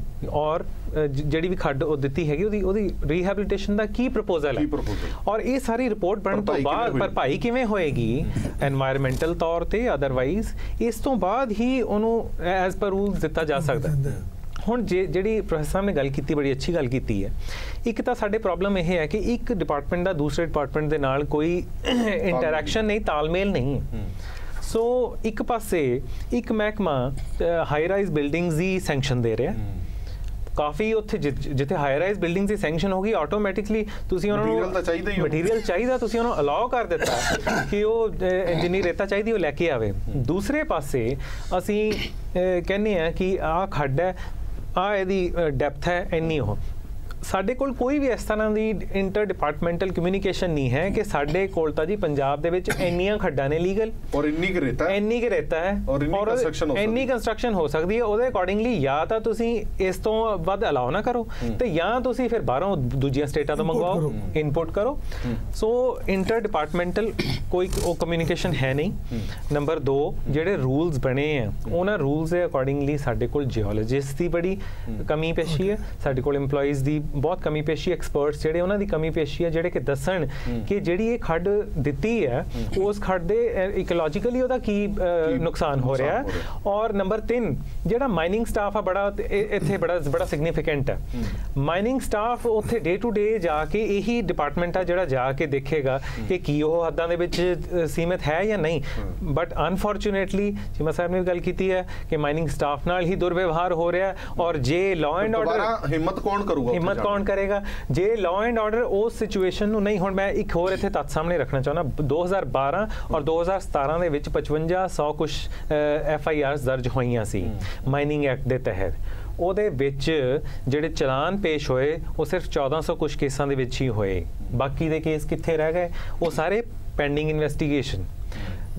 Police slow ਜਾ ਰਹੀ ਹੈ ਉਹਨਾਂ ਕੇਸਿਸ ਦੇ ਵਿੱਚ। ਜਿਹੜੀ ਆਪਾਂ ਕਨਾਈਵੈਂਸ ਦੀ ਗੱਲ ਕਰਦੇ ਹਾਂ ਜਾਂ ਆਪਾਂ ਗੱਲ ਕਰਦੇ ਹਾਂ ਕਿ ਇਹਦੇ ਵਿੱਚ ਕਿਸੇ ਇੱਕ ਸਰਕਾਰ ਨੂੰ ਦੋਸ਼ ਨਹੀਂ ਦਿੱਤਾ ਜਾ ਸਕਦਾ, ਇਹਦੇ ਵਿੱਚ ਦੋਸ਼ ਤਾਂ ਇੱਕ ਇਹੋ ਜਿਹਾ ਸਿਸਟਮ ਹੀ ਆਪਾਂ ਬਣਾ ਲਿਆ ਹੈਗਾ ਜਿਹੜਾ ਕਿ ਸਲੋਨੈਸ ਨੂੰ, ਇਨਐਫੀਸ਼ੀਐਂਸੀ ਨੂੰ ਪ੍ਰਮੋਟ ਕਰ ਰਿਹਾ, ਪ੍ਰੋਮਲਗੇਟ ਕਰ ਰਿਹਾ। ਅਸੀਂ ਇਹ ਨਹੀਂ ਦੇਖ ਰਹੇ ਕਿ ਸਾਡੇ ਕੋਲ ਰਿਸੋਰਸ ਕਿੰਨਾ ਹੈ, ਕੋਈ ਰਿਪੋਰਟ ਨਹੀਂ ਹੈ ਇਹਦੇ ਬਾਰੇ। ਮੈਂ ਚਾਹਾਂਗਾ ਕਿ ਜਿਹੜੀ ਮੌਜੂਦਾ ਸਰਕਾਰ ਹੈ ਉਹ ਇਹਦੇ ਬਾਰੇ ਵੀ ਇੱਕ ਰਿਪੋਰਟ ਲਵੇ ਕਿ ਕਿੰਨਾ ਲੈ ਕੇ ਜਨਤਕ ਕਰੇ ਕਿ ਸਾਡੇ ਕੋਲ ਇੰਨੀਆਂ ਖੱਡਾਂ ਔਰ ਇੰਨਾ ਕ ਮਟੀਰੀਅਲ ਸੀ ਕੱਢ ਸਕਦੇ ਹੋ। ਮੈਂ ਇੱਕ ਹੋਰ ਚੀਜ਼ ਮੈਂ ਉਜਾਗਰ ਕਰ ਦੇਣਾ ਚਾਹੁੰਦਾ, ਇਲੀਗਲ ਮਾਈਨਿੰਗ ਦੀ ਜਿਹੜੀ ਸਿਚੁਏਸ਼ਨ ਹੈ ਉਹ ਸਿਰਫ ਪੰਜਾਬ ਨੂੰ ਹੀ ਜਾਂ ਕਿਸੇ ਹੋਰ ਸੂਬੇ ਨਾਲ ਹੀ ਸੀਮਿਤ ਨਹੀਂ ਹੈ, ਉਹ ਦੂਸਰੀਆਂ ਕੰਟਰੀਜ਼ ਦੇ ਵਿੱਚ ਵੀ ਹੈ, ਅਫਰੀਕਨ ਕੰਟਰੀਜ਼ 'ਚ ਵੀ ਹੈ। ਇਹ ਜਿੱਥੇ ਪ੍ਰੋਫਿਟ ਜਿੱਥੇ ਯੂਨੀਵਰਸਲ ਪ੍ਰੋਬਲਮ ਹੈ, ਜਿੱਥੇ ਪ੍ਰੋਫਿਟ ਦਿਸਦਾ ਹੈ ਉੱਥੇ ਗਰੀਡ ਆਏਗੀ। ਰੂਲਸ ਬਣੇ ਆ ਲੇਕਿਨ ਉਹਨਾਂ ਨੂੰ ਕਿੱਦਾਂ ਇਫੈਕਟਿਵ ਸਵਾਲ ਚੀਮਾ ਸਾਹਿਬ ਮੈਂ ਤੁਹਾਡੇ ਤੋਂ ਪੁੱਛਣਾ ਚਾਹੁੰਦਾ, ਫਿਰ ਮੈਂ ਆਣਾ ਅਰੁਣ ਕਿਰਾਮ ਜੀ। ਸਵਾਲ ਇਹ ਹੈ ਕਿ ਸੀਐਮ ਸਾਹਿਬ ਨੇ ਜਦੋਂ ਦੌਰਾ ਕੀਤਾ ਉਸ ਤੋਂ ਬਾਅਦ ਥੋੜੀ ਸਖਤੀ ਹੋਈ ਔਰ ਉਸ ਤੋਂ ਬਾਅਦ ਕੁਝ ਥਾਵਾਂ ਤੇ ਮਾਈਨਿੰਗ ਰੁਕੀ। ਉਹਦਾ ਫਰਕ ਇਹ ਪੈ ਗਿਆ ਕਿ ਰੇਤਾ ਦਾ ਰੇਟ ਬੜਾ ਅਪ ਹੋ ਗਿਆ। ਹੁਣ ਦੋਵੇਂ ਚੀਜ਼ਾਂ ਤਾਂ ਹੋ ਨਹੀਂ ਸਕਦੀਆਂ, ਜਾਂ ਤਾਂ ਗੈਰ ਕਾਨੂੰਨੀ ਮਾਈਨਿੰਗ ਰੁਕੇਗੀ ਤਾਂ ਰੇਟ ਆਪਣੇ ਆਪ ਉੱਪਰ ਜਾਣਗੇ, ਜੇ ਰੇਟ ਉੱਪਰ ਜਾਣਗੇ ਤਾਂ ਵੀ ਜਿਹੜਾ ਗਾਹਕ ਹੈ ਉਸ ਨੂੰ ਨੁਕਸਾਨ ਹੋਏਗਾ। ਪਿੱਛੇ ਜੇ ਹਾਲਾਤ ਇਹ ਹੋ ਗਏ ਸੀਗੇ ਕਿ ਟਰਾਲੀ ਦਾ ਰੇਟ ਵੀ ਸਸਤਾ ਹੋ ਗਿਆ ਸੀ, ਟਿੱਪਰ ਦਾ ਰੇਟ ਵੀ ਸਸਤਾ ਹੋ ਗਿਆ ਸੀ ਕਿਉਂਕਿ ਬਲਕ ਦੇ ਵਿੱਚ ਰੇਤਾ ਨਿਕਲਣੀ ਸ਼ੁਰੂ ਹੋ ਗਈ ਸੀ। ਹੁਣ ਇਹ ਦੋਵੇਂ ਚੀਜ਼ਾਂ ਕਿਵੇਂ ਸੰਭਵ ਹੋ ਸਕਦੀਆਂ? ਮੈਂ ਤੁਹਾਨੂੰ ਰਿਕੁਐਸਟ ਕਰਦਾ, ਇੱਕ ਤਾਂ ਇਹ ਹੈ ਕਿ ਜਿਹੜੀ ਗਵਰਨਮੈਂਟ ਆਉਂਦੀ ਹੈ ਉਹਨੂੰ ਪਹਿਲਾਂ ਪ੍ਰੋਪਰਲੀ ਜਿਹੜੀ ਪਿਛਲੀ ਹਿਸਟਰੀ ਹੈ ਉਹ ਵੀ ਸਟੱਡੀ ਕਰਨੀ ਚਾਹੀਦੀ, ਕਿਉਂਕਿ ਜੇ ਅਸੀਂ ਲਗਾਤਾਰ ਗਵਰਨਮੈਂਟ ਚਲਾਈਏ ਅਸੀਂ ਵੀ ਬਹੁਤ ਡਿਫਿਕਲਟੀਜ਼ ਫੇਸ ਕੀਤੀਆਂ ਔਰ ਬੜਾ ਕੁਝ ਡਿਬੇਟ ਕਰਕੇ ਡਿਸਕਸ ਕਰਕੇ ਤੇ ਫਿਰ ਹੀ ਜਿਹੜੀ ਪਾਲਿਸੀ ਸੀਗੀਆਂ ਉਦੋਂ ਅਸੀਂ ਚੇਂਜ ਕੀਤੀ। ਜਿਹੜੀ ਰਿਵਰਸ ਬਿਡਿੰਗ ਦੀ ਪਾਲਿਸੀ ਦੀ ਮੈਂ ਗੱਲ ਕੀਤੀ ਸੀ ਜੀ, ਉਹੀ ਪਾਲਿਸੀ ਸੀ ਜਿਹਨੇ ਰੇਟਾਂ ਦੇ ਵਿੱਚ ਸਟੇਬਲਾਈਜੇਸ਼ਨ ਲਿਆਂਦੀ। ਜਦੋਂ ਗਵਰਨਮੈਂਟ ਨੇ ਇਹ ਫੈਸਲਾ ਕਰ ਲਿਆ ਕਿ ਤੁਸੀਂ ਮਾਈਨਿੰਗ ਜਿਹੜੀ ਹੈਗੀ ਆ ਉਹ ਘੱਟ ਤੋਂ ਘੱਟ ਠੇਕਾ ਜਿਹੜਾ ਉਹਦਾ ਲਿਆ ਜਾਵੇ ਤੇ ਲੋਕਾਂ ਨੂੰ ਰੇਤਾ ਸਸਤੀ ਦਿੱਤੀ ਜਾਵੇ, ਜਿਹੜਾ ਸਰਕਾਰ ਦਾ ਆਪਣਾ ਪੈਸਾ ਵੀ ਬਚਿਆ ਤੇ ਲੋਕਾਂ ਨੂੰ ਵੀ ਰੇਟ ਜਿਹੜਾ ਉਹ ਠੀਕ ਮਿਲਿਆ। ਲੇਕਿਨ ਸਾਡੀ ਤਰਾਸਦੀ ਇਹ ਹੈ ਕਿ ਜਦੋਂ ਅਸੀਂ ਇਲੈਕਸ਼ਨ 'ਚ ਜਾਂਦੇ ਹਾਂ ਉਦੋਂ ਅਸੀਂ ਪਿਛਲੀ ਸਰਕਾਰ ਦੀ ਹਰ ਗੱਲ ਨੂੰ ਉੱਥੇ ਪੇਸ਼ ਕਰਦੇ ਹਾਂ ਸਕੈਂਡਲ ਦੇ ਤੌਰ ਤੇ। ਉੱਥੇ ਜਿਹੜੇ ਹੈਗੇ ਆ ਸਰਦਾਰ ਮਨਪ੍ਰੀਤ ਸਿੰਘ ਬਾਦਲ ਹੋਰਾਂ ਨੇ ਲੋਕਾਂ ਨੂੰ ਇਹ ਜਿਤਾਤਾ ਵੀ ਸਾਡਾ ਜਿਹੜਾ ਖਜ਼ਾਨਾ ਖਾਲੀ ਇਸ ਕਰਕੇ ਆ ਕਿ ਮਾਈਨਿੰਗ ਆਪਾਂ ਜਿਹੜੀ ਆ ਉਹਦੇ ਤੇ ਪੈਸੇ ਲੈਂਦੇ ਨਹੀਂ ਪਏ, ਮੈਂ 1100-1200 ਕਰੋੜ ਰੁਪਈਆ ਹੁਣ ਇਕੱਠਾ ਕਰ ਦੂੰ। ਹੁਣ ਉਹਦੇ ਕਰਕੇ ਇਹਨਾਂ ਨੂੰ ਪਾਲਿਸੀ ਚੇਂਜ ਕਰਨੀ ਪੈ ਗਈ। ਪਾਲਿਸੀ ਚੇਂਜ ਕੀਤੀ, ਜਿਨ੍ਹਾਂ ਲੋਕਾਂ ਨੇ ਹੁਣ ਕਰੋੜਾਂ ਰੁਪਏ ਦੇ ਕੇ ਬੋਲੀ ਤੇ ਪਹਿਲੀ ਕਿਸ਼ਤ ਜਮ੍ਹਾਂ ਕਰਾਤੀ ਉਹਨਾਂ ਨੂੰ ਵਾਰਾ ਨਹੀਂ ਸੀ ਖਾਂਦਾ ਜਿਸ ਰੇਟ ਤੇ ਰਿਟਰਨ ਉਹਨਾਂ ਨੇ ਦੂਜੀ ਕਿਸ਼ਤ ਨਹੀਂ ਜਮ੍ਹਾਂ ਕਰਾਈ। ਪੈਸਾ ਜਿੰਨਾ ਰਿਵਰਸ ਬਿਡਿੰਗ ਚਾਹੁੰਦਾ ਸੀ ਉਦੋਂ ਵੀ ਘਟਣ ਲੱਗ ਗਿਆ। ਇਹ ਮੈਂ ਕਹਿ ਰਿਹਾ ਤਰਾਸਦੀ ਹੈ ਕਿ ਜੇ ਤਾਂ ਪਿਛਲੀ ਗਵਰਨਮੈਂਟ ਦਾ ਐਕਸਪੀਰੀਅੰਸ ਦੇਖ ਲਓ, ਤੁਸੀਂ ਪਾਲਿਸੀ ਚੇਂਜ ਕਰ ਰਹੇ ਹੋ, ਉਹਦੇ ਸਾਹਮਣੇ ਤੁਹਾਡੀ ਮੈਰਿਟ ਹੋਣੀ ਚਾਹੀਦੀ ਹੈ ਕਿ ਇਹਦਾ ਫਾਇਦਾ ਹੋਊਗਾ ਕਿ ਨੁਕਸਾਨ ਹੋਊਗਾ। ਤੁਸੀਂ ਗੱਪ ਤਾਂ ਮਾਰ ਦਿੱਤੀ ਵੀ 1100 ਕਰੋੜ ਆ ਜਾਊਗਾ। ਅੱਜ ਦੀ ਤਰੀਕ 'ਚ ਮੈਂ ਸ਼ਰਮਾ ਜੀ ਨੂੰ ਪੁੱਛਣਾ ਵੀ ਦੱਸੋ ਵੀ 1100 ਕਰੋੜ ਕਿੱਥੇ ਗਿਆ? ਕਿਸੇ ਨੇ ਦੂਜੀ ਕਿਸ਼ਤ ਨਹੀਂ ਜਮ੍ਹਾਂ ਕਰਾਈ, ਸਰਕਾਰ ਨੂੰ ਉਲਟਾ ਘਾਟਾ ਪੈ ਗਿਆ। ਤੇ ਇਲੀਗਲ ਮਾਈਨਿੰਗ ਜਿਹੜੀ ਆ ਉਹਨਾਂ ਨੇ ਠੇਕੇ ਦੇ ਆਧਾਰ ਦੇ ਉੱਤੇ ਉਹ ਜਿੰਨਾ ਕੁ ਸਮਾਂ ਸੀ ਉਹਦੇ ਵਿੱਚ ਜਿੰਨੀ ਹੋ ਸਕੀ ਉਹ ਕਰ ਲਈ। ਔਰ ਜਦੋਂ ਗਵਰਨਮੈਂਟ ਨੇ ਮਰ ਜਾ ਦਬਕਾ ਮਾਰਿਆ, ਇਹ ਹੁਣ ਐਡਾ ਵੱਡਾ ਮਾਫੀਆ ਹੋ ਗਿਆ, ਉਹਨਾਂ ਨੇ ਅੱਖਾਂ ਦਿਖਾਈਆਂ ਵੀ ਸਾਰਾ ਕੁਝ ਰੋਕ ਦਿਓ, ਵੀ 4 ਦਿਨ ਜਾਮ ਕਰ ਦਿਓ, ਲੋਕਾਂ ਨੇ ਜਾਣਾ ਕਿੱਥੇ ਆ? ਹਾਹਾਕਾਰ ਮਚ ਗਈ। ਇਸ ਕਰਕੇ ਇਹ ਤਾਂ ਜਿੰਨੀ ਦੇਰ ਤੱਕ ਰਿਐਲਿਟੀ ਨੂੰ ਗਵਰਨਮੈਂਟ ਨਹੀਂ ਸਮਝਦੀ, ਸਿਰਫ ਪਿਛਲਿਆਂ ਦੇ ਐਲੀਗੇਸ਼ਨ ਲਾ ਕੇ ਕੰਮ ਨਹੀਂ ਚੱਲਦਾ, ਉਹ ਤੋਂ ਸਿੱਖਣਾ ਵੀ ਚਾਹੀਦਾ। ਕਿਉਂਕਿ ਜਿਹੜੀ ਇੰਨੇ ਸਾਲਾਂ ਤੋਂ ਬਾਅਦ ਇਹਦਾ ਹੱਲ ਕੱਢਿਆ ਗਿਆ, ਜਿਹੜੀ ਇਕਨੋਮਿਕਸ ਹੈਗੀ ਆ ਰੀਜਨ ਦੀ ਤੁਹਾਨੂੰ ਦੇਖਣੀ ਪਊਗੀ। ਕਿਉਂਕਿ ਕਿਵੇਂ ਆ ਕਿ ਅੱਜ ਦੀ ਸਦੀ ਵਿੱਚ ਤੁਸੀਂ ਇੰਪਰੂਵਮੈਂਟ ਕਰ ਰਹੇ ਹੋ, ਪ੍ਰਾਈਵੇਟ ਸੈਕਟਰ ਜਿਹੜਾ ਹੈ ਉਹ ਕਿਸੇ ਚੀਜ਼ ਨੂੰ ਵੀ ਸਸਤੇ ਭਾਅ 'ਤੇ ਵੇਚ ਕੇ ਉਹ ਆਪਣੀ ਜਿਹੜੀ ਨਹੀਂ ਕਰ ਸਕਦਾ। ਉਹ MS ਸੈਣੀ ਜੀਓਲੋਜਿਸਟ ਨੇ ਰਿਟਾਇਰਡ ਪੰਜਾਬੀ ਯੂਨੀਵਰਸਿਟੀ ਪਟਿਆਲਾ ਦੇ, ਉਹ ਕਹਿੰਦੇ ਨੇ ਕੋਈ ਸਮਾਂ ਆਏਗਾ ਪੰਜਾਬ ਕਿਤੇ ਥੱਲੇ ਨਾ ਗਿਰ ਜਾਵੇ। ਬਿਲਕੁਲ ਤੁਸੀਂ ਖਾਲੀ ਕਰ ਦਿੱਤਾ, ਇੱਕ ਵੱਡਾ ਫਿਕਰ ਕੀ ਸਾਹਮਣੇ ਸਹੀ ਕਿਹਾ ਸੀਗਾ ਕਿ ਤੁਸੀਂ ਕਦੋਂ ਭਰਵਾਈ ਹੋਗੀ? ਭਰਵਾਈ ਕਿੱਥੋਂ ਹੋਗੀ? ਉੱਤੋਂ ਪਾਣੀ ਆਉਣਾ ਬੰਦ ਹੋ ਗਿਆ, ਦਰਿਆਵਾਂ ਦੇ ਨਾਲ ਉੱਤੋਂ ਖਹਿ ਕੇ ਮਿੱਟੀ ਆਉਣੀ ਸੀ, ਉਹ ਮਿੱਟੀ ਬੰਦ ਹੋ ਗਈ। ਬਿਲਕੁਲ ਤੁਸੀਂ ਬਹੁਤ ਖਤਰੇ ਵਿੱਚ ਜਾ ਰਹੇ ਹੋ। ਉਮੀਦ ਅਸੀਂ ਇਹੀ ਕਰਦੇ ਹਾਂ ਚਮਨ ਲਾਲ ਜੀ ਹੋਰਾਂ ਤੋਂ, ਘੱਟੋ ਘੱਟ ਇਹ ਮੈਸੇਜ ਜਿਹੜਾ ਸਰਕਾਰ ਦੇ ਕੰਨਾਂ ਤੱਕ ਜ਼ਰੂਰ ਪਹੁੰਚੇਗਾ। ਅਜਿਹੀਆਂ ਤਸਵੀਰਾਂ ਨੇ ਜਿਹੜੀਆਂ ਅਸੀਂ ਤੁਹਾਨੂੰ ਦਿਖਾਉਂਦੇ ਰਹਾਂਗੇ। ਸਾਡੀ ਭਰਪੂਰ ਕੋਸ਼ਿਸ਼ ਹੋਏਗੀ ਕਿ ਜਿੱਥੇ ਨਜਾਇਜ਼ ਖਣਨ ਹੋ ਰਹੀ ਹੈ ਉੱਥੇ ਜ਼ਰੂਰ ਪਹੁੰਚੇ, ਪਰ ਗੱਲ ਹੈ ਕਿ ਇਹਨਾਂ ਸਭ ਕੁਝ ਦੇ ਬਾਵਜੂਦ ਜੇ ਐਕਸ਼ਨ ਨਹੀਂ ਹੁੰਦਾ ਤਾਂ ਫਿਰ ਇਹ ਫਜ਼ੂਲ ਹੈ। ਐਕਸ਼ਨ ਜ਼ਰੂਰ ਹੋਣਾ ਚਾਹੀਦਾ। ਮੈਂ ਆਪਣਾ ਚੀਮਾ ਸਾਹਿਬ ਦੀ ਗੱਲ ਸੁਣੀ ਆ, ਬਹੁਤ ਹੀ ਸਰਾਹਨਾ ਕਰਨਾ ਨੇ ਗੱਲ ਨੇ ਜਿਹੜੀ ਇਹਨਾਂ ਨੇ ਅੱਛੀ ਗੱਲ ਦੱਸੀ ਹੈ। ਬਾਕੀ ਪ੍ਰੋਫੈਸਰ ਰੌਣਕੀ ਰਾਮ ਜੀ ਜੋਸ਼ੀ ਸਾਹਿਬ ਨੇ ਜੋ ਲੀਗਲ ਵਿਊ ਜਿਹੜੇ ਟੈਕਨੀਕਲ ਐਂਡ ਇੰਟੈਲੈਕਚੁਅਲ ਪੁਆਇੰਟ ਦੱਸੇ ਆ, ਮੈਂ ਸਰਕਾਰ ਨੂੰ ਅਪੀਲ ਕਰਦਾ, ਸਾਰੀ ਸਰਕਾਰਾਂ ਨੂੰ ਅਪੀਲ ਕਰ ਰਿਹਾ ਹਿੰਦੁਸਤਾਨੀਆਂ ਨੂੰ ਵੀ ਇਹ ਜਿਹੜੀਆਂ ਪੁਆਇੰਟ ਨੂੰ ਰੱਖ ਕੇ ਔਰ ਜਿੱਥੇ ਮਾਈਨਿੰਗ ਹੁੰਦੀ ਹੈ ਉਹ ਜਗ੍ਹਾ ਸੀਮਿਤ ਕੀਤੀ ਜਾਏ, ਉਹਨੂੰ ਵਾਚ ਕੀਤਾ ਜਾਏ। ਜਿਹੜੀ ਇਲੀਗਲ ਚੀਜ਼ ਹੈ ਇਲੀਗਲ ਹੈ, ਜਿਹੜੀ ਲੀਗਲ ਹੈ ਉਹ ਲੀਗਲ ਹੈ। ਇਸ ਵਜ੍ਹਾ ਨਾਲ ਮੈਂ ਅਪੀਲ ਕਰਦਾ ਸਰਕਾਰ ਨੂੰ, ਸਾਰੀਆਂ ਸਰਕਾਰਾਂ ਨੂੰ ਵੀ, ਤੁਹਾਡੇ ਥਰੂ ਵੀ, PTC ਨਿਊਜ਼ ਦੇ ਥਰੂ ਵੀ ਪ੍ਰੋਪਰ ਐਕਸ਼ਨ ਹੋਏ ਔਰ ਜਿਹੜੀਆਂ ਨੇ ਸੁਜੈਸ਼ਨ ਦਿੱਤੀਆਂ ਉੱਤੇ ਇੰਪਲੀਮੈਂਟ ਕੀਤਾ ਜਾਏ। ਚਲੋ ਤੁਹਾਡੀ ਅਪੀਲ ਘੱਟੋ ਘੱਟ ਤੁਹਾਡੇ ਵਿਧਾਇਕ ਸਾਹਿਬ ਵੀ ਸੁਣ ਲੈਣ ਤਾਂ ਬੜੀ ਸੀਐਮ ਸਾਹਿਬ ਨੇ ਸਖਤ ਐਕਸ਼ਨ ਲੈਣਾ। ਬਹੁਤ ਬਹੁਤ ਧੰਨਵਾਦ ਸਾਰੇ ਮਹਿਮਾਨਾਂ ਦਾ ਇਸ ਪੂਰੀ ਵਿਚਾਰ ਚਰਚਾ ਵਿੱਚ ਬਣੇ ਰਹਿਣ ਦੇ ਲਈ। ਸੋ ਗੱਲ ਇਹ ਹੈ ਕਿ ਜ਼ਰੂਰਤ ਹੈਗੀ ਹੈ, ਇਹ ਸਭ ਨੂੰ ਪਤਾ ਹੈ ਕਿ ਪੰਜਾਬ ਵਾਸੀਆਂ ਨੂੰ ਰੇਤਾ ਦੀ ਜ਼ਰੂਰਤ ਹੈਗੀ ਹੈ ਜਿੱਥੇ ਜਿੱਥੇ ਕੰਸਟਰਕਸ਼ਨ ਚੱਲ ਰਹੀ, ਗੈਰ ਸਰਕਾਰੀ ਜਾਂ ਸਰਕਾਰੀ। ਪਰ ਗੱਲ ਇਹ ਹੈ ਕਿ ਜਦੋਂ ਤੁਸੀਂ ਰੇਤਾ ਲੈਣ ਜਾਂਦੇ ਹੋ, ਇੱਕ ਪਾਸੇ ਤੁਹਾਨੂੰ ਰੇਟ ਮਿਲਦਾ 50,000 ਰੁਪਏ ਦਾ ਟਿੱਪਰ, ਔਰ ਜਦੋਂ ਤੁਹਾਨੂੰ ਇਹ ਪਤਾ ਲੱਗਦਾ ਕਿ ਨਜਾਇਜ਼ ਖਣਨ ਚੱਲ ਰਹੀ ਹੈ ਤਾਂ ਫਿਰ ਮਨ ਦੇ ਵਿੱਚ ਇਹ ਜ਼ਰੂਰ ਆਉਂਦਾ ਕਿ ਸਾਡੀ ਜਿਹੜੀ ਥਾਂ ਹੈਗੀ ਹੈ ਉਹਦੇ ਵਿੱਚੋਂ ਰੇਤਾ ਕੱਢ ਕੇ ਸਾਨੂੰ ਹੀ 1000 ਰੁਪਏ ਦਿੱਤੀ ਜਾ ਰਹੀ ਹੈ, ਔਰ ਜਿਹੜੇ ਚੋਰ ਮੋਰੀਆਂ ਨੇ ਉਹਨਾਂ ਨੂੰ ਬਲੌਕ ਕਰਨ ਦੀ ਜ਼ਰੂਰਤ ਬੜੀ ਜ਼ਰੂਰੀ ਹੈ। ਦੇਸ਼ ਦੁਨੀਆ ਦੇ ਬਾਕੀ ਖਬਰਾਂ ਲਈ ਬਣੇ ਰਹੋ PTC ਨਿਊਜ਼ ਦੇ ਨਾਲ। ਧੰਨਵਾਦ।